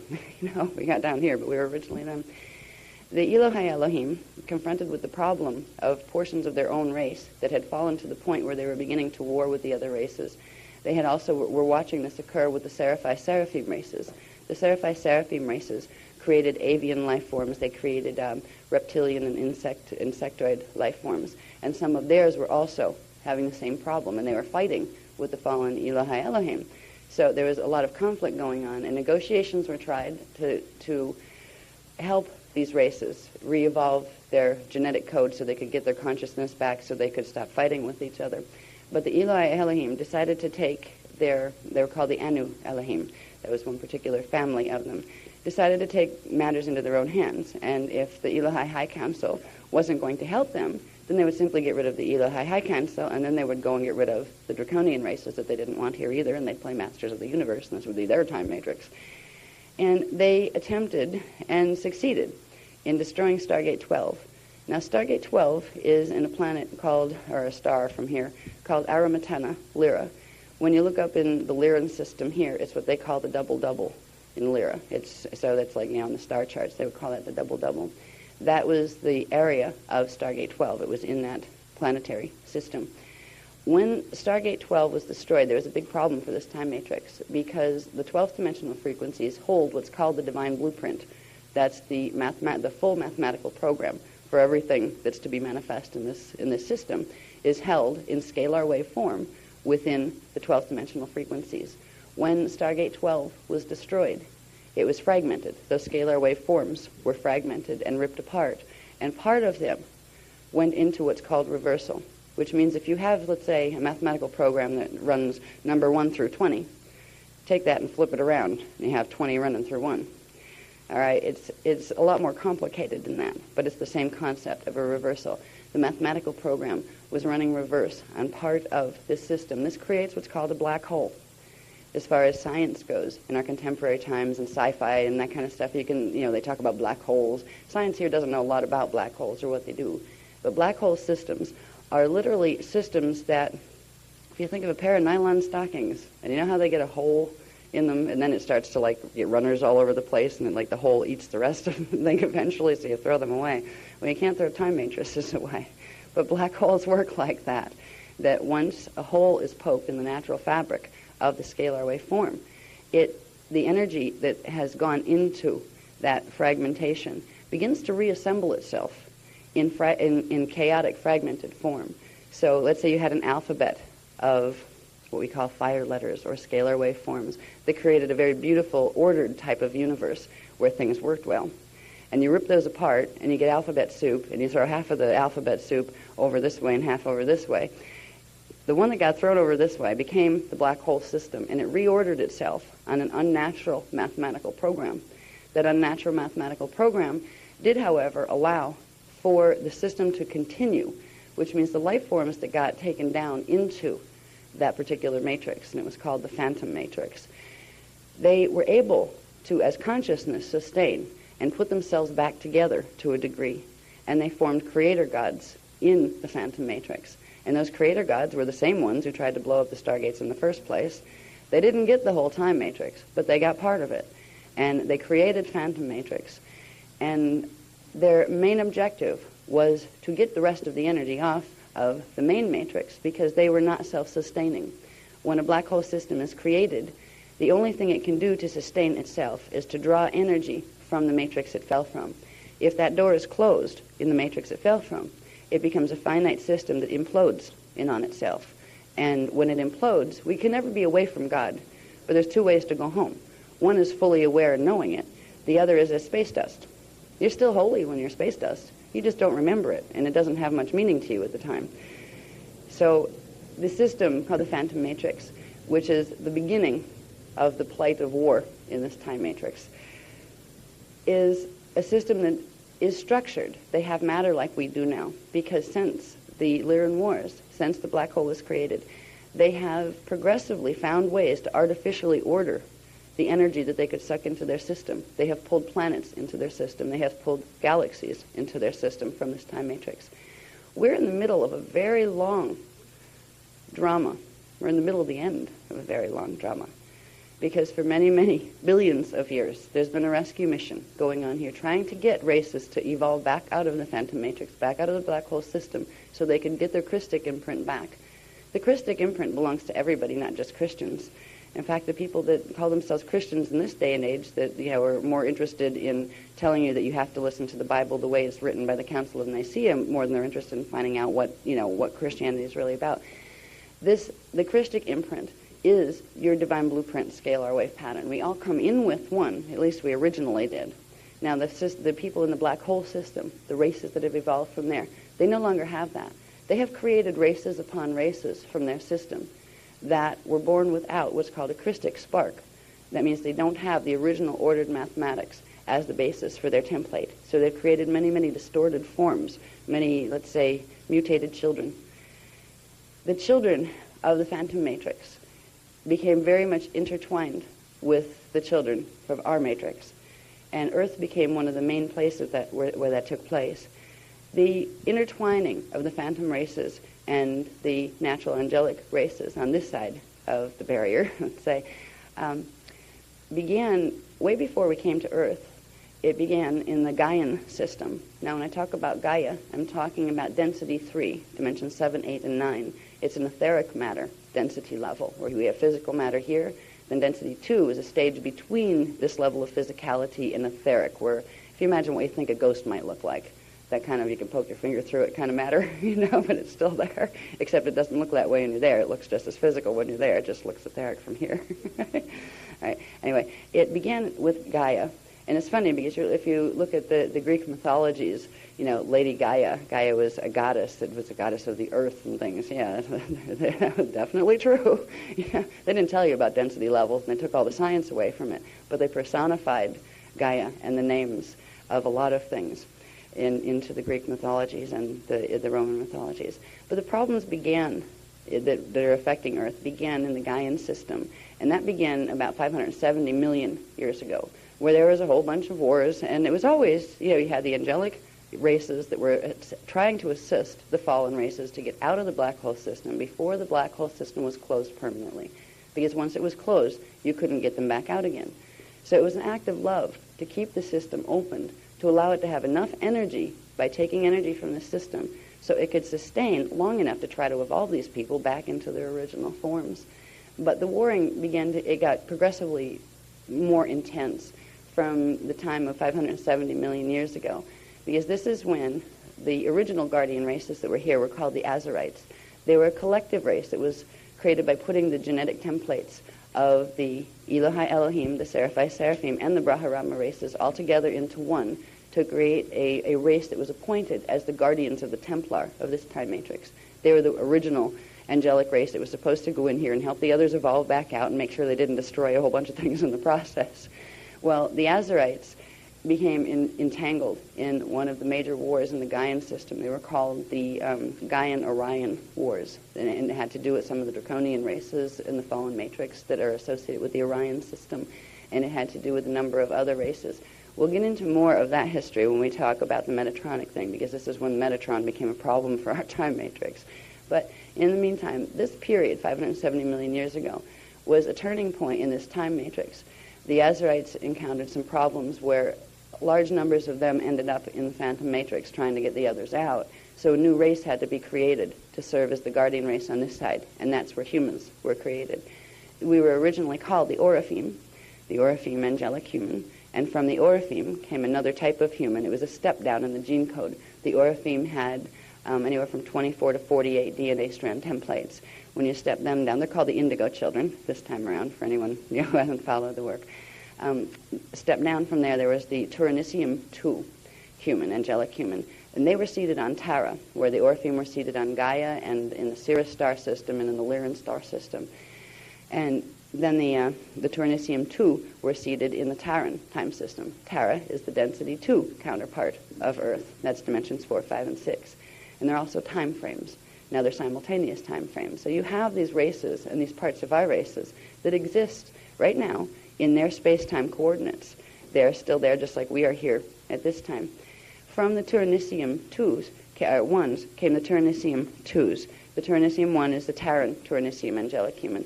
The Turanicium 1 are the ones that came from there. Now the Turanicium 1s on Tara had 24 strand DNA templates. They went from 24 to 12, And then the Tournaisian ones had, I keep getting ones and twos. Ones were first, ones were on Terra. They had 24-strand DNA, 24 to 12. And then out of them came the Tournaisian 2s, the second experiment. And that was the Earth humans, the angelic humans of Earth. But they were also put here with Oriphimes. The Oriphim were the indigo children who were called the Magi. They were the Magi Gray line that were put on the planet to protect the angelic human races, the Tournaisian races, so together we could all heal the Templar here and finish the mission. The mission has been here for a long, long time, and the mission was, when it was originally agreed by the high councils of the Christos founders races, there's a decision to be made 250 billion years ago. Do we close the Phantom Matrix now and stop it from getting any worse? Or do we keep it open to try to help these races evolve back out? Because if we close it, they're gone, and their evolution will lead them into space dust, which is okay. I mean, they are still a part of God. But when you go back as space dust, you don't go back and go back up. You are still within the hologram. You become part of the substance of the dimensional field within the time matrix that you got stuck in. So if your template gets fragmented, you end up as little tiny pieces of scalar waveforms with your consciousness not being able to talk to itself anymore. And you go back to dust, as they say, ashes to ashes, dust to dust. You go back to consciousness dust, and you don't go fully back out of the matrix. You'll be the substance that something else comes into the matrix, evolves through. You will evolve back through another form, but you won't recognize yourself as what you originally came in with. So it was a big decision.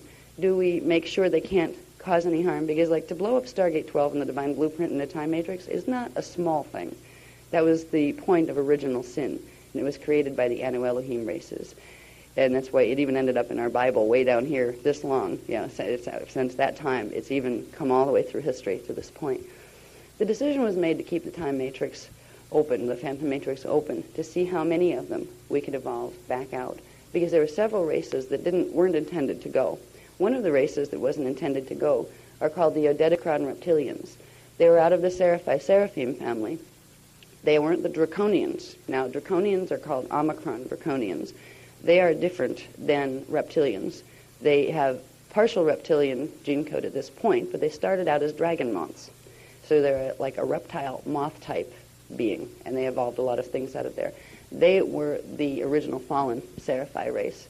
But in the mess that was taking place in Lyra 250 billion years ago, when these wars were happening, the Odedicron reptilian races lived on the same planetary system in Vega Lyra, that the fallen Draconian ones lived on.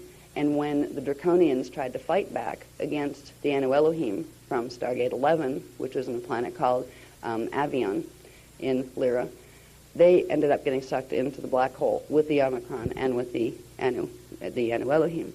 So it was primarily because of the Odedicron races that had not wanted, they were still Emerald Covenant. They hadn't done that on purpose. They just got stuck between a rock and a hard place and ended up in a black hole.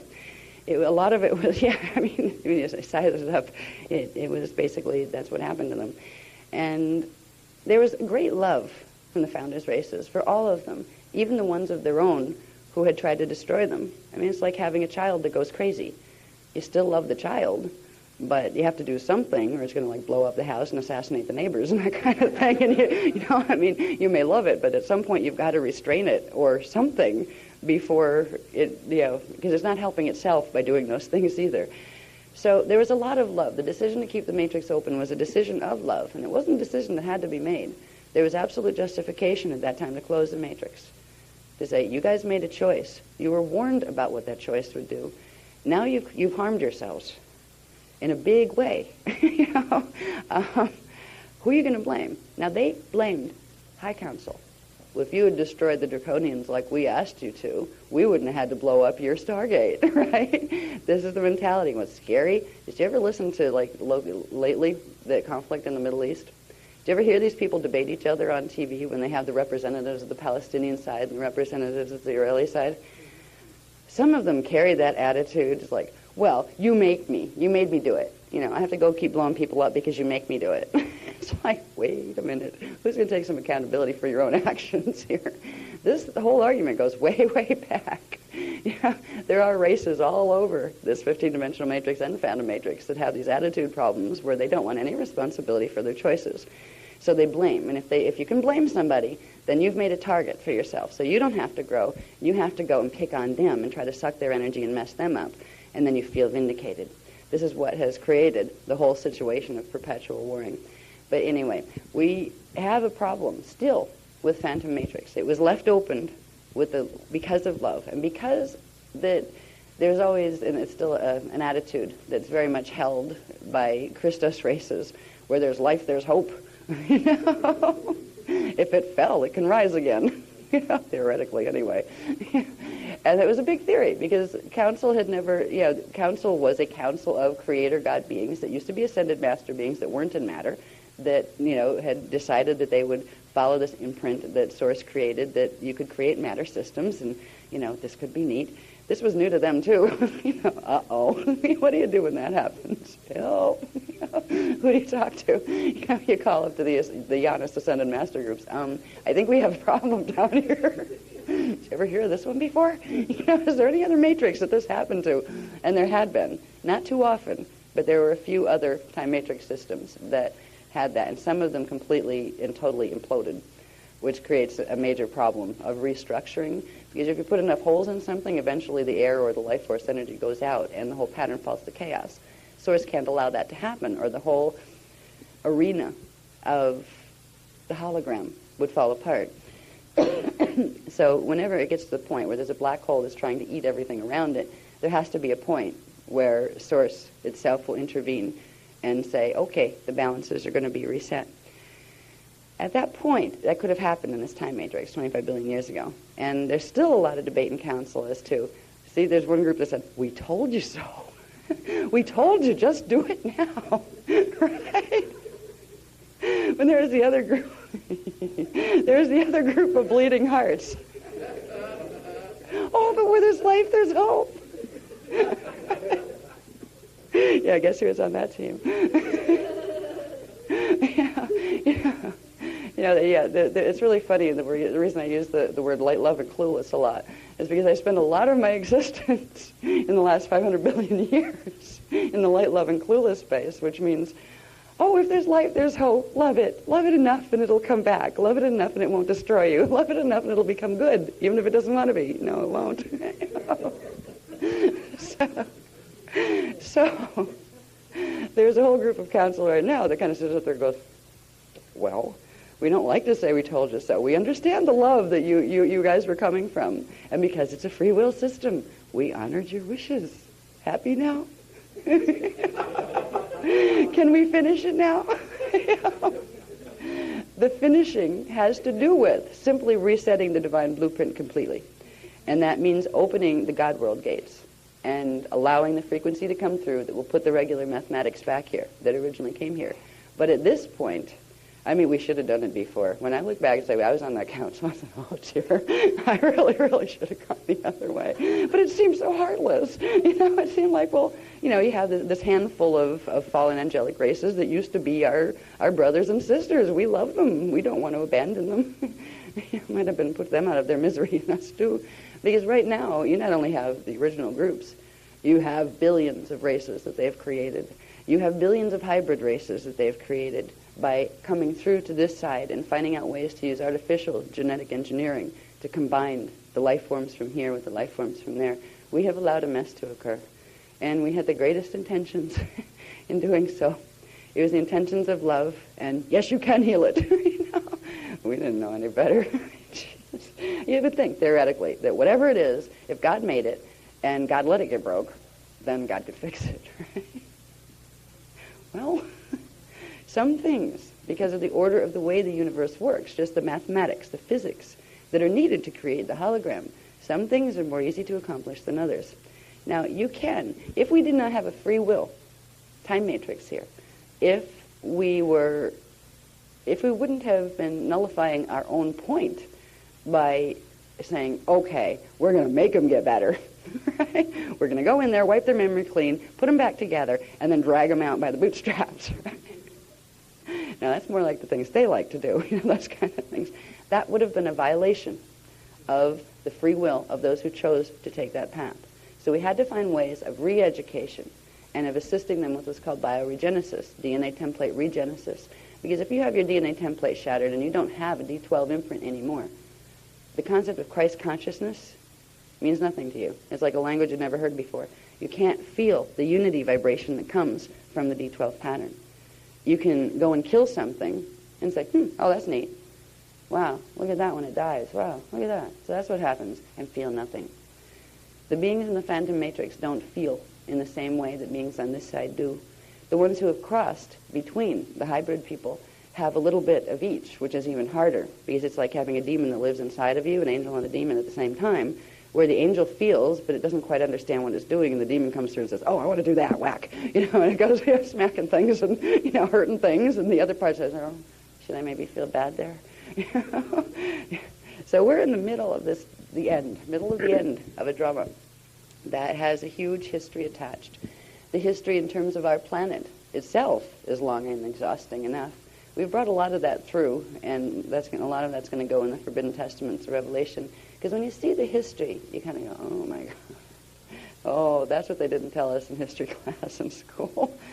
It gives you a whole different perspective on what's taking place. Right now we can watch the TV and look at the Palestinian-Israeli drama. We can look at the dramas that are happening in Africa or happening in Argentina. I mean, people all over the place have always been fighting on this planet. This is not natural. This is not normal, but it's become how things usually go in this time matrix. What we have no memory about anymore is realizing, oh, when you watch the situation on TV, oh yeah, they're the ones that they're working the Drac agenda, and okay, these guys are working the Anunnaki agenda. They always hated each other. Of course they're fighting. We look at people, and we call them humans, and we say they're fighting because they can't figure out how to like each other. And of course, where there's life, there's hope. Somewhere there must be a way to get them to like each other. Maybe build a wall between them for a while, and eventually they can learn to not hate each other's guts. Yeah, they're going to try that probably in the Middle East. Bless them.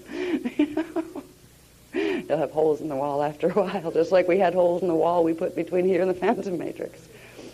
We're on a planet that has, it's like, anybody ever see Star Wars and the Star Wars bar scene?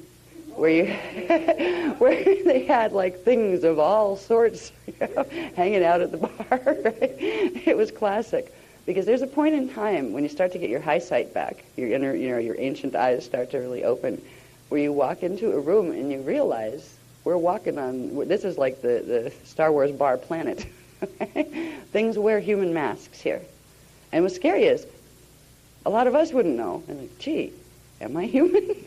Now that I think about it, I never asked myself that question, right? If I took off my human mask, would I be an Orifeme, which is what an Orifeme or a Ternicium? Would I be a human, or am I something else?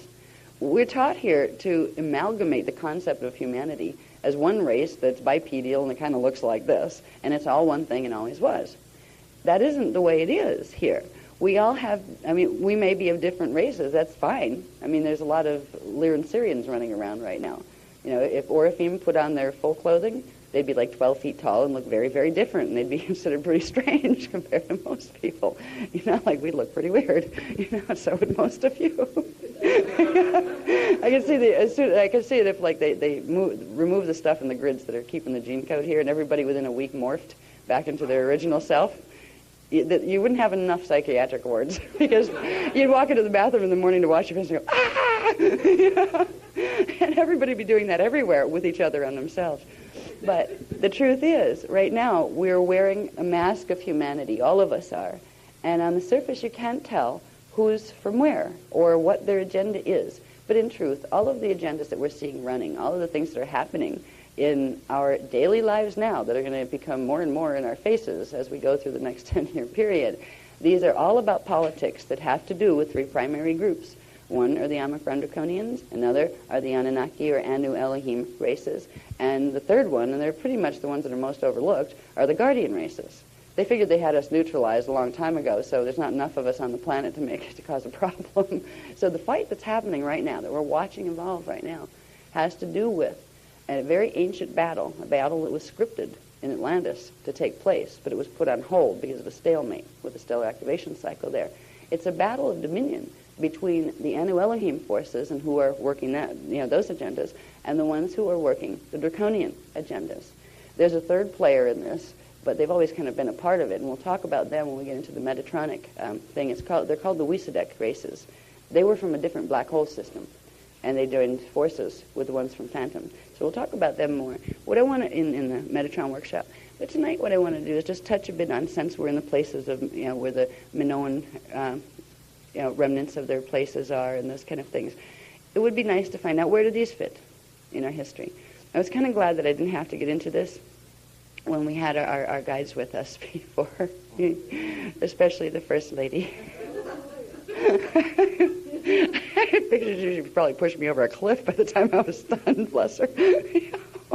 Because she's really into the mythological god things, and that's fine, and it's very romantic. The mythologies involved with the gods. We have Zeus and Apollo and all these wild love affairs, and they did some really wacky things. I mean, if you read the mythologies, they were marrying each other's brothers and sisters. Some were having babies with their own fathers. I mean, mothers. I mean, it was like anything was fair game with these guys, and it was okay because the gods did it. So there was a period of fun, you might say, in the psychosis of human evolution,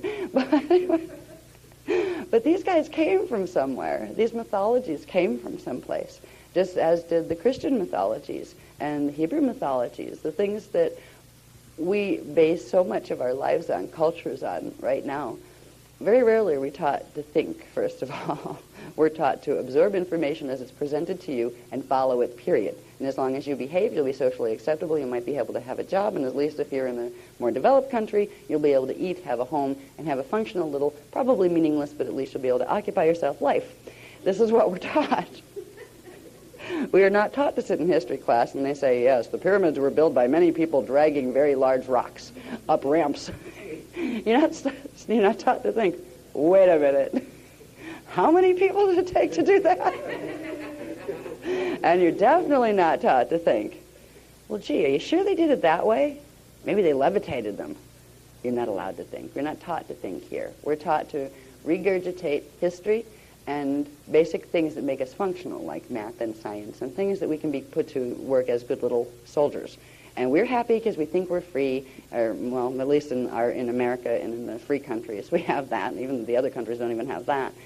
But we're not taught to look deeper into what's happened here. If we look at our history and what we're told is the way history has unfolded, you would not believe the holes in these stories. If you look at the line of history, oh yeah, these guys came from here, we think they came from over there, and then they raided these guys, and they became these guys. It's like, oh really? Where'd they come from? I don't know. We think they came from over there. Well, it might have been over here. Who knows, right? And then, of course, you go back to Darwin, and it's like, where'd we come from? I don't know. First we thought they might have been apes. Now we think we might have come from fish. I don't know. We're not really sure either. But it's this way. They don't have the answers. They have guesswork. They have pieces of things they found from the past that they try to put together and make a puzzle out of to tell us what our life is about, where we came from. And we are told to simply accept that this guesswork are the facts that you're going to build your life on. And if you don't, there's something wrong with you. The history here is much longer and much more intense than anything we have encountered. When they've been giving us progressively the history over the last 3 years, I've hit points of overwhelm where it is that I don't want to know anymore. Enough. The stuff in Lyra, that was enough. At least that's a long time ago and far, far away. But when you start to bring it into Atlantis, this is where it got really touchy for me, because there's a lot of pain still wrapped around it. There's a lot of us here. If we're here now, it's because we were here during the Atlantean period. There's nothing new on this planet. It's all been recycling because it couldn't get out of here because of what happened in Atlantis. So there's a history that took place primarily from 25,500 BC forward. That's what's directly affecting us now. There were other things that affected us before that. There were 2 extinctions of the human races on Earth because of war with the Anunnaki races primarily. And it's really funny. If you look at the New Age movement, one of the things that you'll find is any of them that acknowledge that there's other races, they acknowledge there's Anunnaki, and they acknowledge that there's draconian-type races. The Anunnaki always make the Dracs out to be the bad guys. And they're the good little saviors that'll come in. They're the ascended masters that'll come in and help you. Just give your power here. They're the ones that have learned the art of seduction. They've learned that you get more flies with honey than you do with vinegar. So they give you whatever it is you might want. And they do it in a loving, soft, melodic voice. And usually with very pretty faces. And they'll heal your little thingy that might be wrong. And they'll help. They'll even promise you lottery tickets, but very, very rarely will they deliver on those. These guys are the ones coming from the Anu Elohim, or the ones coming from the races that interbred with the other races, from the fallen matrix, the other fallen time matrix, the Wisadite matrix. We're in the middle of a con job that's unbelievable. If we get to a point where we think, oh my God, there actually might be these other factions of life forms out there. You have the people of the ET movement, or they know things are flying around the skies. I mean, there's enough stuff on video at this point. Like, we're all making it up? I don't think so. But they're the ones that, like, they're saying, oh, what is this? They watch the New Age guys who are often like white robes dancing around in circles, which they do have a reason for dancing around in circles. At least we know that. But there's this whole division happening between these people. Each side thinks the other's totally wacky. That neutralizes both sides. And meanwhile, you have mainstream people walking around in a total daze, where none of it's real. We know that. I mean, didn't you read Darwin's book? Didn't you read this? Didn't you read that? Yeah, we read it, and we don't like it.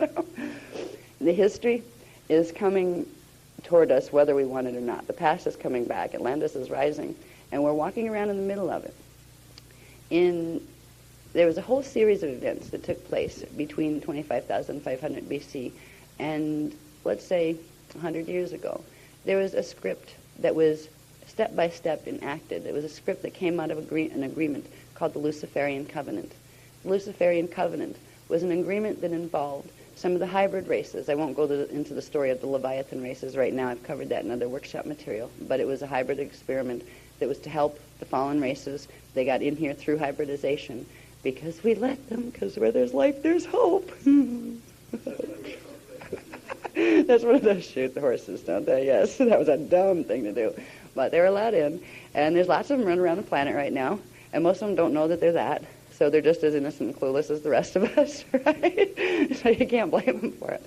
But anyway, we're in a situation of history that has evolved through some significant periods. If we go to the history of this area has been like a combat zone for ages and ages because there's a lot of connections here to Stargate 5, which is a gate connection directly to Tara in Density 2. And there's also other things here. There's control grids that have been put in here, particularly in 22,326 BC. The turnstiles have been concentrated in these areas of what used to be Ionia. There's also a bunch of them up in England, which used to be Lohas Atlantis. They're positioned all over the planet. But this place, like many others where that were related to gate areas, has been a place of constant, one group gets in, another takes it over. One other group gets in, another takes it over. The influence that's been here primarily, no matter how hard the Anunnaki races tried, the Dracs still held this one. This was one of theirs that they weren't going to let go. When I say the Dracs, the people that have been used, the people who have been used, the Leviathan races, we call them the Illuminati races, that these are races that are born. They're in human form like everybody else, but they're not born with a Christos spark because they were conceived out of a generation of Leviathan races that didn't have the Christos spark. What inhabits those beings are souls from the fallen matrix, from the phantom matrix. Now, they don't know that when they get here. The phantom matrix uses their people as expendable bodies to get their presence on planet. And they don't care much for their own races, so they don't take care of them. That's why there's a lot of Illuminati people here. The people they beat up on most of is usually themselves. They don't take very good care of their own peoples. Now, we've all evolved to a point where people are trying to take care of each other, whoever you're from, down here, which is the saving grace element, where you're almost tempted to say, where there's life, there's hope. You can help them all. That one again. I know a lot of people that are Illuminati, that are born in the Illuminati pattern, and they didn't, on a conscious level, choose to do this.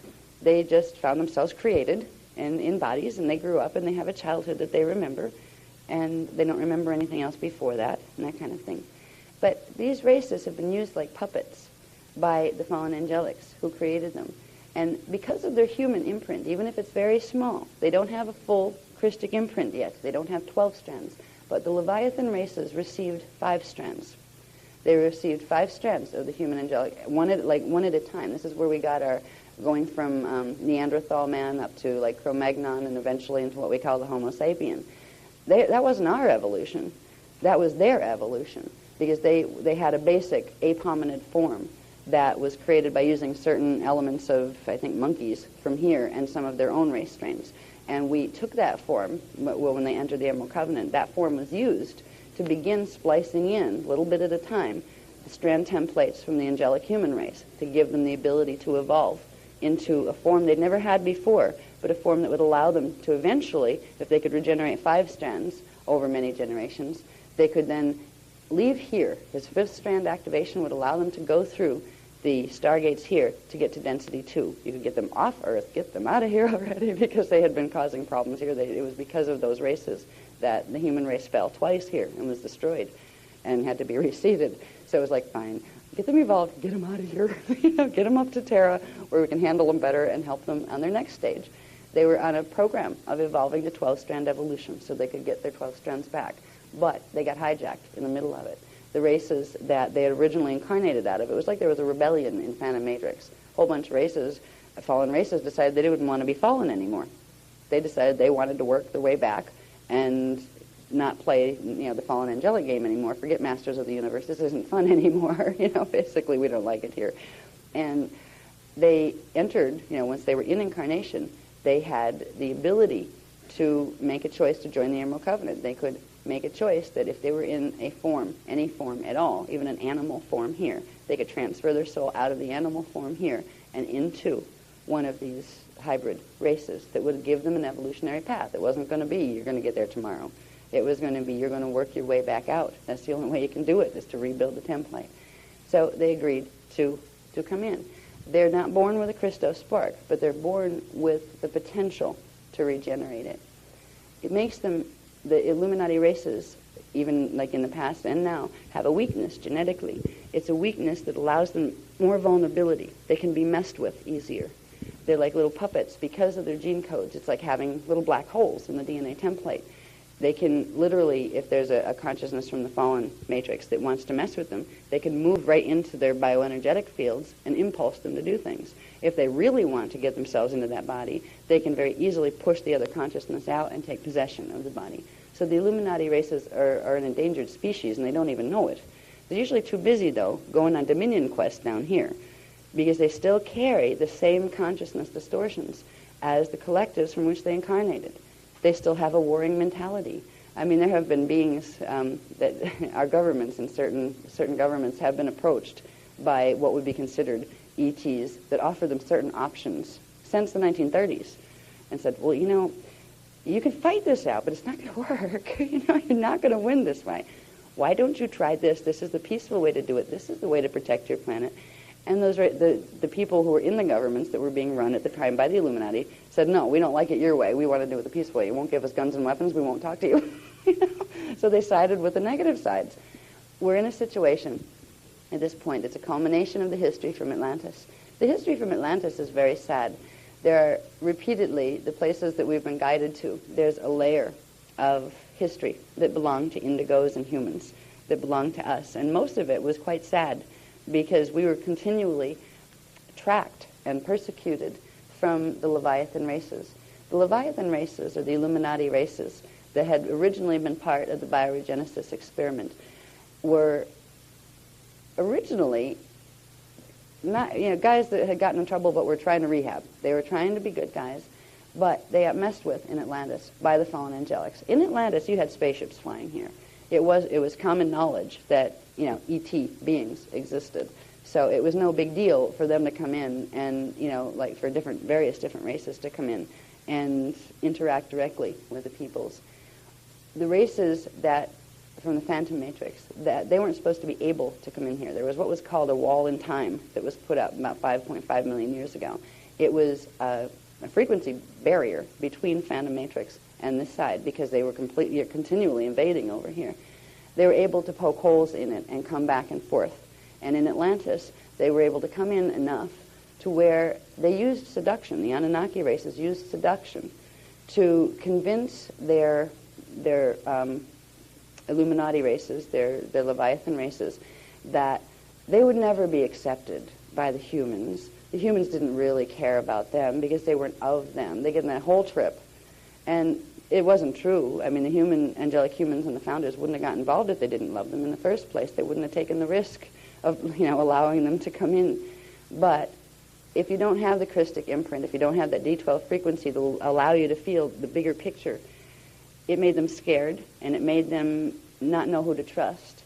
And if there were ones that were having a hard time, the Anunnaki would fix it for them. They became very dependent on the Anunnaki to fix things for them, because the Anunnaki could do magic compared to what the Leviathans could do. So could the angelic humans. But the angelic humans had something called rules. That means, yes, we can create that, but it would cause harm here, here, and here, so we won't create that. Where the Anunnaki came in and said, you can create anything. See, you can become like us. And that was very seductive. When the Leviathan races went over, there was this whole thing. And it's funny, where we talk about the gods of Rome and Greece, where these guys came from. They came right out of Atlantis. And where they come from Atlantis, they came right out of the Phantom Matrix, unfortunately.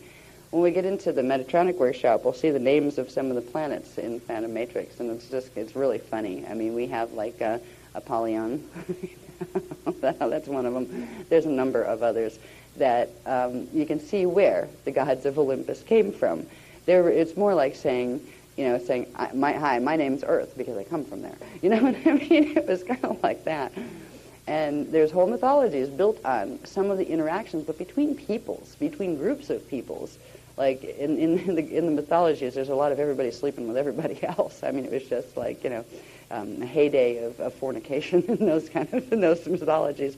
This was really talking about what groups were interacting and interbreeding with with other groups.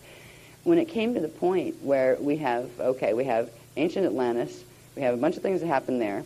Then there was this big blank spot that I'll talk about in a minute, and then there was this other evolution where we have cultures that seem to have popped up, what we call our most ancient cultures. We have cultures that obviously built the pyramid things down there in Egypt. We have the Minoan civilizations here. We have the remnants in China of temples. We have the remnants in South America of temples. There's remnants all over the place.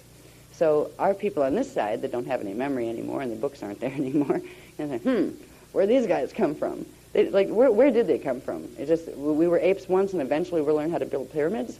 I don't think so. But when it comes to this area, and this is what I want to kind of like bring into focus for our workshop for tonight, is just getting a feel for this area and the influences that, and you can see it with the people too. The people here that we've met are very much steeped in the mythologies of this place. This is their history, and they're proud of it. They're proud of it because it gives them one thing that standard history out there doesn't. It gives them more ancient roots, and it gives them a connection to something real in the sky. Whereas you have, people that are just Christian who hope there's, Mary and Jesus and Joseph and all the saints and those guys if you're Catholic up there. There's a romance about the gods from here, the gods from Greece and Rome. These guys, first of all, they were very sensuous. They allowed you to have sensual pleasures. It was okay to have bodies and do things with them. Where if you get into the heavy Christian dogma, that's not okay anymore. I find it really amazing because it's very Christian here now, very Catholic. There's a very strong Catholic imprint. But you also see statues of men naked standing in the lobbies of hotels. And that's like, for an American, that's kind of like, oh, you kind of chuckle over your shoulder. Oh, like it's, maybe a beautiful work of art. But I would, if I had a statue like that, even a little one, in my living room and people came into my house, I'd blush every time they looked at it. I'd be embarrassed because that's the stuff that we're at least in America, that's what we're taught, just to be, a little too puritanical. It's an amalgamation here of cultural influences. And there's a pride, though, that I've been feeling in the people. And I didn't know this because I haven't been to Greece since before it was Greece. That's not true. I was here when it was still Greece, but a very, very long, long time ago. But there's an amalgamation of the God orientations. You have these ancient things. They don't know where they came from yet. They still have words. Like one of the decks on the boat, the ferry we were on, was the Atlantis deck. Another was the Orion deck. I mean, it's interesting. These words are woven into the culture. You have their Lady Gaia. Here, that was a goddess person, the earth goddess, yes, but it's up there, City 3. It's amazing to see how it came from Atlantis, because in Atlantis, you had delegations. Once they had opened the portals here and could get into this system and come and visit. Now, there was things like Syrian Council and various other guardian councils that were doing their best to guard the portal system, to not let these guys in, because they would always create war when they came in. If they didn't come in and try to just decimate everybody completely and just take it over, they'd use seduction and try to get interior rebellion to take it over for them, which they've been trying to do for a long time. They still are. In Atlantis, the whole Greek and Roman god mythology was set, but part of this mythology was also Egyptian. Originally, the Egyptian gods, the gods that became the gods of Egypt, like Thoth and all those guys, and Osiris and Horus and all of those, they sat right alongside the gods of Olympus. They were all part of the same pantheon of gods. They were all the same people, races, coming from other places. And there was this whole subservience thing taught in Atlantis. This was when the temples were getting very, very corrupt, and where originally the temples belonged to the Magi Grail line, angelic humans and indigos. But they were progressively forced out by the Leviathan races. And many times it was force. It was like, we'll destroy you, and they did, and took over the temples. And, it's like, yeah, they can do that, can't they? Yeah. Fortunately, we know we're immortal. We have to do another body, but at least we know, we're immortal. When they set up a structure of subservience there, this is where the heavy God's up here, you're down here and lowly, you want to have things your way, you don't have any power, but we do, and as long as we're happy with you and you kiss up to us, we'll do it for you. This is where the transfer of power was heavily, heavily ingrained into the Leviathan races. They were told they were utterly powerless, and that was demonstrated in certain ways by making them powerless. Stick them over here someplace on the planet, and then have big bad storms come and get them, and then have something come down and say, we control the storms, which they did. They could control, by the crystal technologies, the dome. We call it the dome here.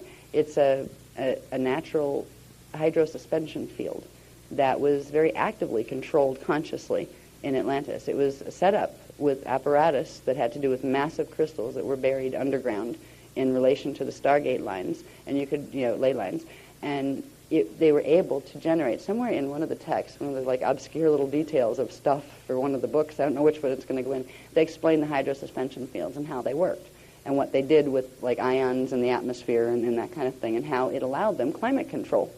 And as long as that was working, climate control worked. But right now, there's only little parts of that are still operational. But the people of Atlantis were set up in a situation where they began to worship these big guys that came down from the sky in their fancy little ships, or some of them would pop in through portals and that kind of thing. And that's, if you can't do it and they can, that's real impressive. If me and us could appear and disappear before you, you'd be like, whoa, yeah, well, listen to these guys. They know something we don't, right? Yeah. And we're working on it with you. We can tell you how to do it, but we can't do it yet either. But we can tell you the mechanics. But these were the games that were being played. Right now we have things like crying statues and those kind of things that are happening. It's the same people that are doing them. The ones that are making Mother Mary statues cry and blood come out of the hands of crucifixes and these kind of things. This is all holographic insert technology. And this is the stuff that was used to pull the wool over the eyes of the Atlantean peoples. And it got to the point where there was one of the biggest reasons, I think, that the Olympian gods were very much into fornication and all sorts of other things that would produce children, was because the more of them there were, the more they would have an army to take over. And it was, go forth and multiply over and over and over again. And we don't even care who you do it with. Just make lots of them, right? It started in Atlantis. And you had competing groups of fallen angelic races. Like Zeus's crew might not like Apollo's crew for 2 centuries or something, So they compete with each other, and they wouldn't let them intermarry with each other, and they'd There's a manipulation going here that if you read the Greek mythologies, it was really that bad.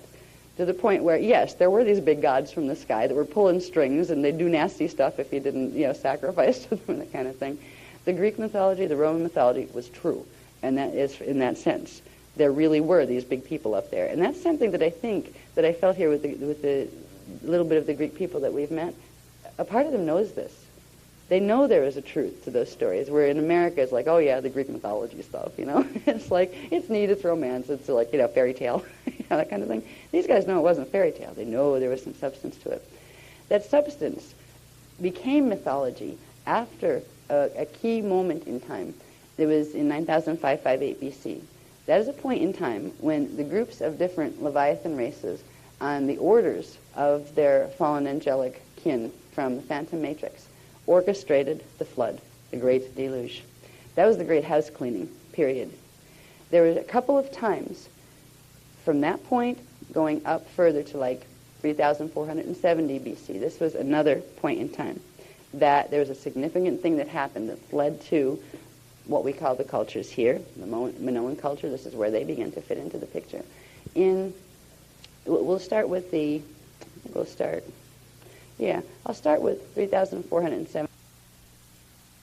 What became the Minoan people weren't just the Italic peoples. They were peoples that came to here to hide. They came in exile from Atlantis because progressively, since the flood, it was chaos. But even before the flood, you had an influx of indigo children, particularly Magi Grail lines, because they were really after them. If they could find a Magi line, first thing was to force the women to breed so you could get a baby that had the codes and then get rid of the rest of the Grail line.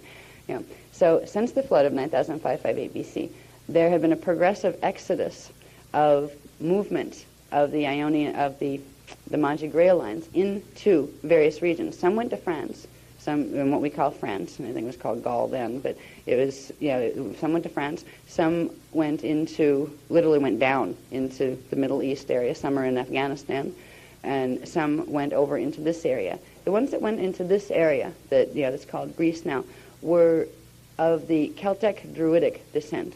Now, Celtic Druidic, it was Celtic and Druidic, just like you had Toltec and Olmec, okay?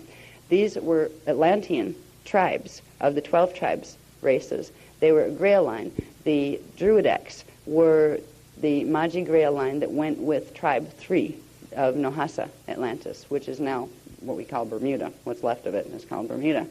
The Celtacs were Tribe 11, Magi Grail line, and they were the ones that we call the Irish now. And the whole history of Ireland, we went through that a bit, where they say, there were these like wild blue raider races that went and like conquered territories. These weren't the Irish people. These were the Leviathan raiders that came in and took over the race identity of the Irish people. The same thing happened here. The Italic people were not originally warriors. They were turned into warriors and trying to defend themselves from what was happening here.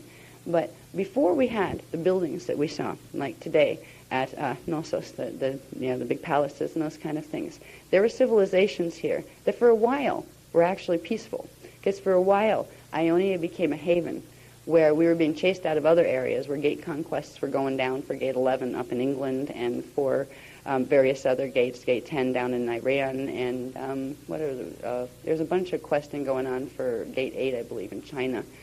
And so there's a lot of everybody run this way, because the Leviathans are going that way, right?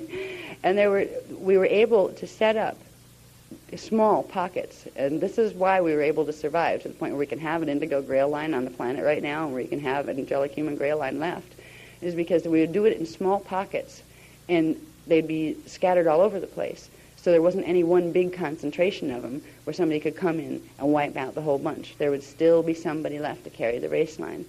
This was one of the places that in fact, where that temple, the Knossos Palace, sits, was a place that we had one of those small civilizations where, for a time, and it was funny, I was getting memories on that one when I was sitting there. It was like, oh, neat. Yeah, we came there knowing we were going to probably become extinct, but as long as a few of us could go and escape, it would be fine, and that was all part of the divine plan. At least you know where you fit in the universe. But there was something called the Knights of Knossos. The Knights of Knossos were the raider races that came in here. And it's very interesting because they're still going strong. And so are the ones they used to fight with, which are the Knights Templar. The Knights of Knossos were draconian. They were of the Leviathan races who had, from Atlantean period, who were working for the Omicron Draconian races, which were the ones from Orion, that were against the Anunnaki races. For ages, but ever since the original thing 250 billion years ago with the Lyr and Elohim Wars, where the Anu Elohim wanted to destroy the fallen Seraphi Seraphim, which were the Draconians came out of. They didn't like the Dragon Moth guys. So they still don't. And what you had was the Knights Templar were spreading all over the place. They were raiding the angelic human and Grail lines, and they were forcing interbreeding between their own races to produce lines of children that progressively had more and more of the Grail line coding.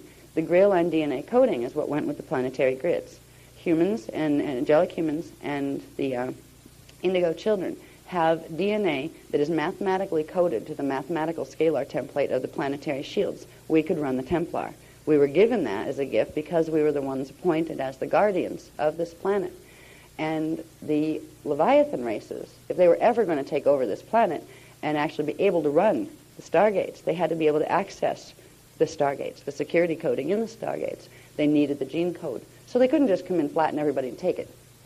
They had to progressively infiltrate from within and build up a master race that would hold, because it raided so many. They had to get every one of the 12 tribes of angelic humans. They had to pick up the coding of every one of them, at least to some degree, for them to be able to fully access the grids enough to completely take them away, to completely reverse them, to take them into the Phantom Matrix. So it's been a long and progressive, what we've watched in our history is a long and progressive infiltration in the most personal of ways.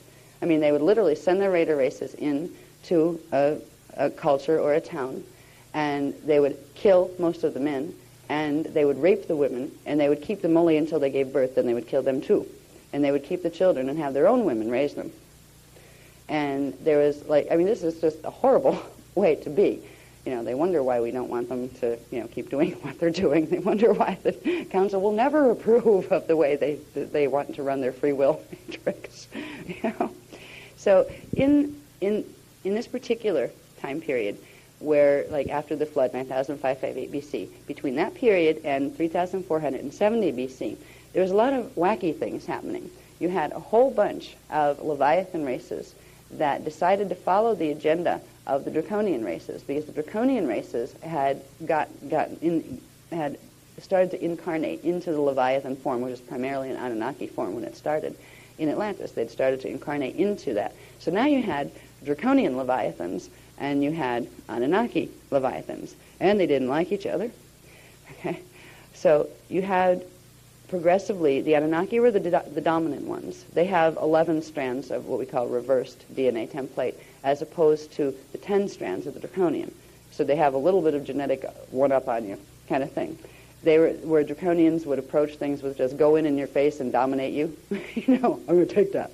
Right? The other ones went, hi, how are you? Wouldn't you like to give that to me?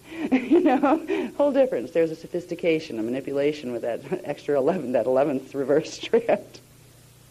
So there was a conquest going on, and the Draconian races ended up with their strongholds in Rome. And this is really where the Anunnaki tried to come and take that away, because this is where the gods became very useful. The Roman and Greek gods, they kind of popped up around the same periods of time. And there were periods of time when, because the Anunnaki were so busy taking over Egypt and taking over other places, like all those wonderful temples over there in Egypt, they're very much Anunnaki architecture. The whole thing that we call the pharaonic line, there was maybe out of all of those pharaohs, 5 that were actually human or indigo. The rest of them it was a takeover, part of the takeover agenda. And because the Anunnaki Leviathan races were doing so well in their territorial conquest, it was really upsetting the Draconian races. So they tried really, really hard to create their own, go forth and conquer and breed and make many more, right? And kill those guys while you're at it. So what we ended up with was much of the Draconian ones started to come this way, where the others were busy, raiding other areas. They came over into Greece and into Italy and Ionia. They took over Ionia. And that was like the last place where all the indigos and the angelic humans were hiding. Like, uh-oh, here they come. Well, it could be worse. Could be the Anunnaki, right? Because they were more sophisticated as far as, they were a force to contend with, because they were smart and they were quick and they were sharp. where there was a little dullness in the draconian consciousness that was a little easier to deal with. Pretty straightforward. Yeah, it has a knife, it'll try to stab you. You know, it won't try to give you the knife and then shoot you from behind. You know, which is more the Anunnaki style. So anyway, the civilizations of the Grail lines that were, you know, holed up in little areas in the islands, in the Greek islands and things, they knew the time would come because they knew what was happening. They still had the Atlantean records.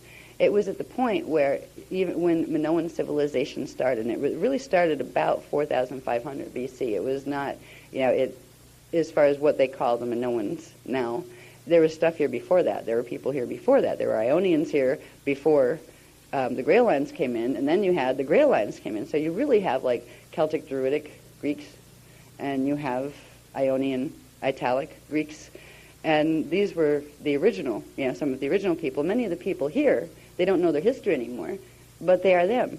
You know, they still carry that original gene code. Many of them were from Rome as well, because Rome, there wasn't a division between Greece and Italy and in those days, but it happened because of the politics. That was all Ionia. Ionia actually stretched all over the place. It stretched up into, like, you know, up past the boot and over. I'd have to get a map to show you exactly where, but I can do that actually. I can give you a diagram on that for the Metatronic workshop. But anyway, when it comes to understanding the culture here, it's an amalgamation of a couple of different things, and primarily it's draconian. And you can see this in the way religion and law have evolved. Now, it started out as, you know, one of the 12 tribes, Tribe 5, the Iona Tuatila, which was Tribe 5 of the angelic humans. Then you had all the Grail lines running and hiding here amongst those tribes. And then you had the invasions of the draconian Leviathan that came in to try to find territories they could conquer to start building their forces so they could stand against the Anunnaki-motivated Leviathan races. And they became strong here for a while. They were called, originally they weren't called the Knights of Gnosis. We call them the Knights of Gnosis because this is where one of their strong beds were, when they took over the civilizations that were here. And they began to take on, they were doing the same thing the Anunnakis were, the Draconian Leviathans were doing the same thing. The idea was to raid as many of the angelic human cultures as you could and get that gene code into your race line. Because whoever at the end of the game, and they knew the end of the game was going to be in the next stellar activation cycle, whoever had enough to run the planetary grids, you know, through the DNA template, would be the ones who got the planet. So it's been a progressive process of this. When the draconian races, or Leviathan races, came in here, they were guided in from several different places. You know, they were guided from above, from their gods, you know, and their gods from Atlantis. And these were the ones competing with people like Zeus and Apollo. They were the ones that didn't get along with Zeus and Apollo. They're the ones you don't hear too much about in Roman and Greek mythology. But they came in and they raided the Grail line civilizations that were here, and they forced interbreeding on them, and they started to they interfaced with the culture and put down roots here. The Anunnaki didn't like this, so they sent their Leviathans in to raid, and this is where you ended up having what used to be draconian. If you look at Roman civilization and Greek civilization, once the raiding had started, it first was draconian in nature. And they have a certain agenda compared to the other agenda. They have a certain way of doing things. It's much more militant, much more kind of just in your face, bossy, pushy, you're going to do it my way or you're going to get killed kind of stuff, rather than, you know, I don't care if you're happy or not. Or the Anunnaki will try to seduce you because they know they can get more out of you if you're happy.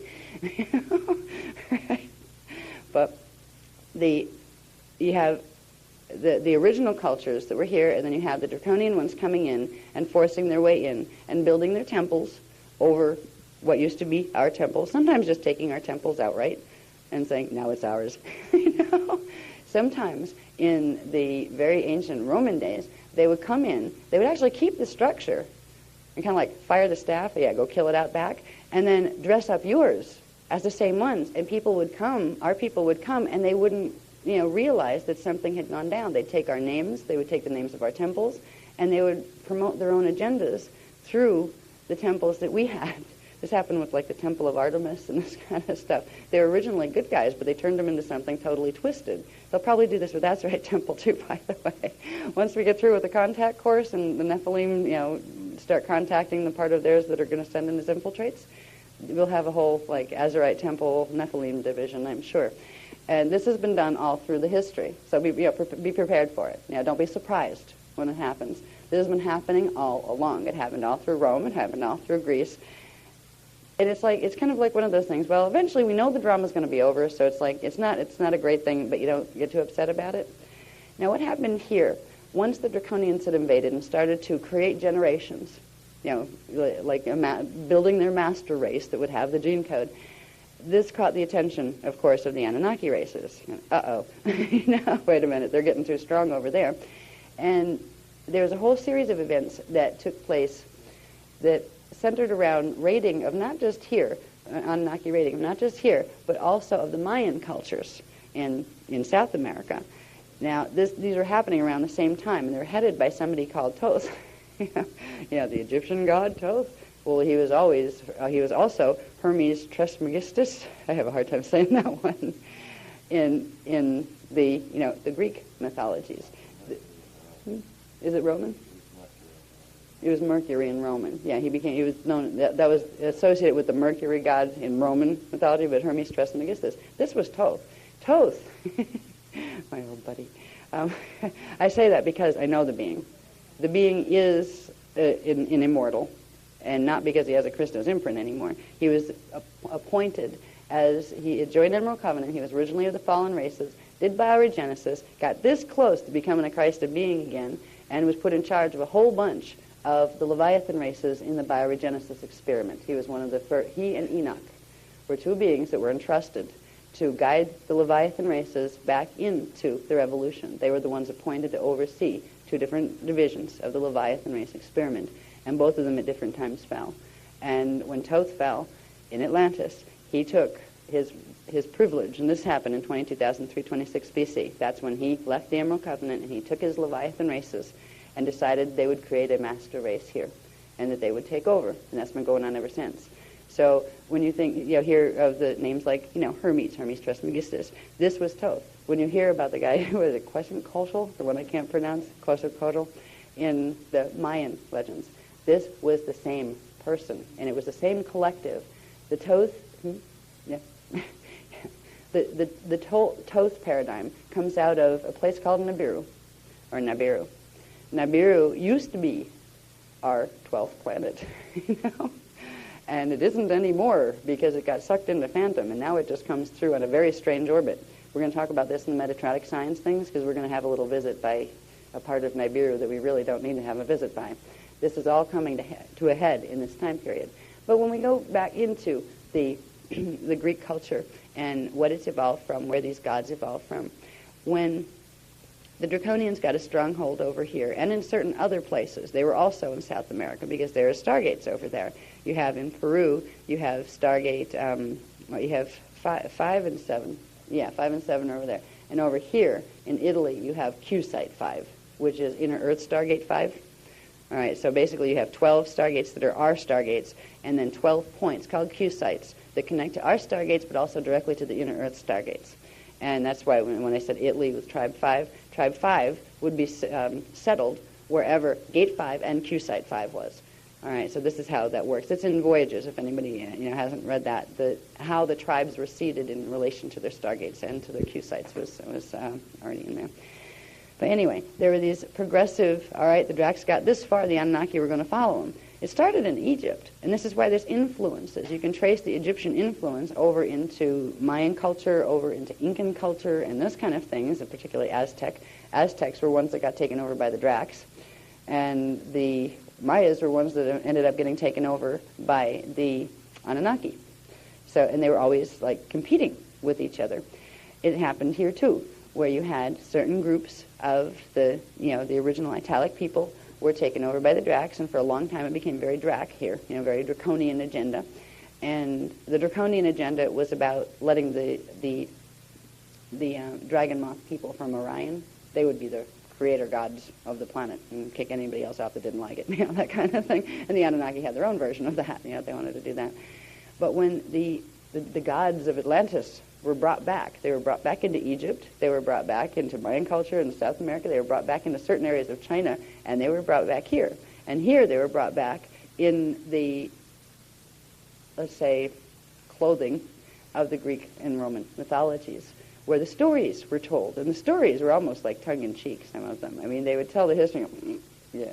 Yeah, we'll put it that way. Isn't that funny? I can just see these guys writing these. Right. Now, there were history records that verified all of this stuff in its real context. After 9558 BC, those history records, most of them, were destroyed. They were destroyed on purpose because we had a big ET house cleaning. There were ships that came down after that flood, and those ships would use certain beams. They're called, which kind did they use? I'm just trying to see if they were, they call them hydrophonic. All right, there's a new kind. Hydrophonic beam ships. All right, and I'm just getting this in. They're actually giving me more detail on the technology. I knew it was, they would use the sonics, but this is a particular kind. It's a beam that if it's a wave, like a particle wave type thing, and if you beam it at an object, you can hit it a frequency with it where it literally demanifests it. They wiped out a lot of what used to be ruins. I mean, I think ruins are here now. You should have seen what was here from Atlantis. Atlantis had beautiful, massive stone, buildings and temples that put these guys that are left to shame. But they got rid of anything that wasn't of their own. They got rid of everything that pertained to the history of the angelic humans. And they got rid of everything that pertained to anything that didn't fit into their stories. Because they were writing a storybook. They were going to write a storybook to teach a race of children how to be very good, subservient little children forever. What had happened in 3470 BC? While you had civilizations here, you had this draconian and Anunnaki thing happening, and Grail lines trying to hide here and there and everywhere. There is, let's say, the second foot fell. If the first foot was 25,500 BC, when they originally started to come in and mess with the DNA through the planetary grids, the next foot came in, big one, came in 3,470 BC. And this made a big difference. This is where it was like blank slate technology, test one. Meaning they created alterations in the planetary grids again, using the Nibiru-Indadic crystal grid system, which is a sonic wave distribution system that can direct the electromagnetics of the planet. They crashed the grids again. This was in the Tower of Babel incident. We talk about that in the Voyagers book a bit. And they completely scrambled the languages at that point. Now, if you mess with the magnetic grids here, and science here is just starting to figure this out, that DNA is very sensitive to magnetic fields. So, if you mess with the magnetic field on a planet, you will alter the DNA. And the Anunnaki knew that. They went for a clean sweep in 3470 BC. They'd done the flood before that, but people were still remembering enough of the history. They still had oral tradition.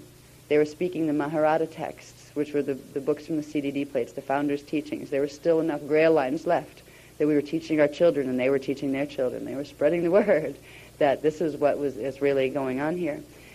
And it was starting to create rebellion in the Leviathan races, where they didn't want to follow their old creator gods that they had to worship things for and kill things and do that kind of thing. They were starting to listen. The Leviathan races were starting to listen to the Grail line races and saying, yeah, I don't like living this way. I don't like having to cut heads off sheep all the time to make them happy. We don't have to do that? It's like, no. Oh, okay. So they were starting to listen and wanting to be re-educated. They were wanting to re-enter the Emerald Covenant. And this quite upset the fallen angelic races. Wait a minute, there are soldiers. You can't have them. They orchestrated the Tower of Babel incident in order to, they almost caused pole shift, but didn't quite. It nudged it a little bit. I believe that's where we picked up our wobble from, the combination between that and the one from, where they did the flood. Before that, we got our wobble on our axis from that. But they created the mutation in the DNA by blocking certain things in the planetary grids. I'll explain this one really quick. There's something called vector codes in the DNA template, and there's supposed to be 12 vector codes in the whole DNA template, but they repeat in sets of 12, but they are the same, 12 particular codes, each one for each of 12 dimensions. All right? The first thing they did in 25,500 BC was block out of the planetary grids 9 through 12. So it shut off that part of the DNA. What they did in 3470 BC was they ran a polarization program through the planetary grids, which shut off another half, but first they polarized it. So you had 8 left. They polarized those and shut off half of each, leaving what's called a base 4 genetic alphabet. When that happened, it completely fragmented our memory banks. People literally woke up and didn't know who they were and didn't know how to speak anymore. They couldn't speak. They didn't have the sequencing for the languages that they used, the Atlantean languages. So they were ripe for the picking. They were ripe to come in and reteach them. The gods would come in and teach them new languages. And they would teach them new ways of being and how to worship them again. And that's what they did. It was planetary. It wasn't just here in Greece. It wasn't just in Egypt. It happened across the board. And this is where the Indigos and the Great Lines ended up going down too. Our DNA was messed up too. We didn't remember either. So it was very easy. At this point, you have a bunch of people who used to be very intelligent that haven't a clue anymore. It's like they're all on Thorazine, walking around, and they don't even know how to talk anymore. They can't even talk to themselves, forget to talk to each other. Then progressively there was an infiltration. And at first it was very much run by visitation by them. Not so much spaceships, because it was agreed in Atlantis that if we get them to this point and we can get them under this much control, we don't want to teach them about spaceships and things. We'll be the guides that come down from the clouds, the heaven stories, this kind of stuff. They were going to fill out the realities. Now, we had teachings forever about the God worlds and those things, about those other matter density levels and those other higher spaces that a being can live in. We they were part of our teachings, the original angelic human teachings. So they took the best of our teachings as far as the framework, and they used it and filled in characters. And they created gods, and then they had their counter ones that created gods like Jehovah, and then you had there was all of these gods that we've come up with and that we've been raised with are, in truth, can be traced back to the names of very specific race lines of either Anunnaki or draconian nature. They weren't gods, because there's one thing that's amazing. People say, oh, well, you're against God. No. What we're against are false gods that run around saying people are supposed to be subservient. One thing the Emerald teachings never, ever, ever taught are you're not supposed to grovel. You don't sacrifice for some god. Why would a god be so powerless it would need you to do that? The ones that used to, the gods, that used to have, like, say, live animal sacrifice or live being, person sacrifice, you know why they did this? Because they needed to feed off the energy field of that being. If you kill something, particularly, like, traumatically, you chop its head off, its soul energy goes, ah! Right? And it does. If you don't know how to die well and know it's coming, you kind of do an astral, ah! And when you're in that state, you can be sucked into an energy vortex and literally fed on, used as energy food. This is why they would do the sacrifices. This is why some of them would also have a very heavy dark sex culture attached to them. Because the same thing, and this is where our teachings can get really scary when you start to realize, what is that thing we call copulation? Oh, you don't really want to know. It's a great thing, but it opens the kundalini fields between people. So they used rape a lot, and they used, sexual dark arts a lot to feed energy to these creator gods that they were worshiping. The gods couldn't tap into their own life force energy. They're vampires. They had to feed energetically off other things. So they would get their Leviathan races to create sacrificial rituals so they could literally suck the life force energy out of the things that were killed. They would do this with the people as well as the animals and things. Now, they got more tame as things went forth. And it's interesting if you can watch how animal sacrifice kind of phased out as Christianity, as we sort of know it, started to phase in. Very interesting, because the Anunnaki were the ones who most liked to feed. Now they blame it on the Dracs, but there's mostly the Anunnaki who would feed through the sexual arts and through the sacrificial arts. The Dracs tried that to a degree. They did some of it. It was primarily an Anunnaki thing. When we look at Greece history, for example, you had the period of time where Dracs ran the show. Then you had the Olympian gods come in. These were the Olympian gods with the Anunnaki and those guys. Then you had something happen to those guys. You ended up having the Byzantine movement come in. You ended up having Catholicism come back in. Now, Catholicism has to do with the Council of Nicaea, the ones who invented the Bible as we know it. Who wrote the Bible? Not God. No, the Council of Nicaea wrote the Bible by editing historical records. I'm not afraid to say that. Why? Because I'm mad. Because I've been taught the Bible was a book from God, and it wasn't. The original teachings that it was based on were from God, and they were holy. And they were taken out and edited, and then the Council of Nicaea decided it was going to run us around by the nose, pretending this book was something that somebody else wrote that they really did. But this movement indicated something different was taking place. The Anunnaki had their heyday with their, gods running around having love affairs in the sky, and Poseidon made, Paxos, I believe, appear so he could have a place to put his mistress and all these wonderful things. It's really amazing how islands come to be, at least in Greek mythology or Roman mythology. Yeah, we're going to Paxos too. We'll talk about Paxos when we get there, but that has to do with it. It's an important gate Q site type place. But anyway, the shift was a shift back into draconian agenda. There's been a battle, a long-standing battle that started in Atlantis between the Attilan king lines and the Atlas king lines, and certain other versions of king lines that came out of both of those. It was like the two brothers that had a big fight. They were going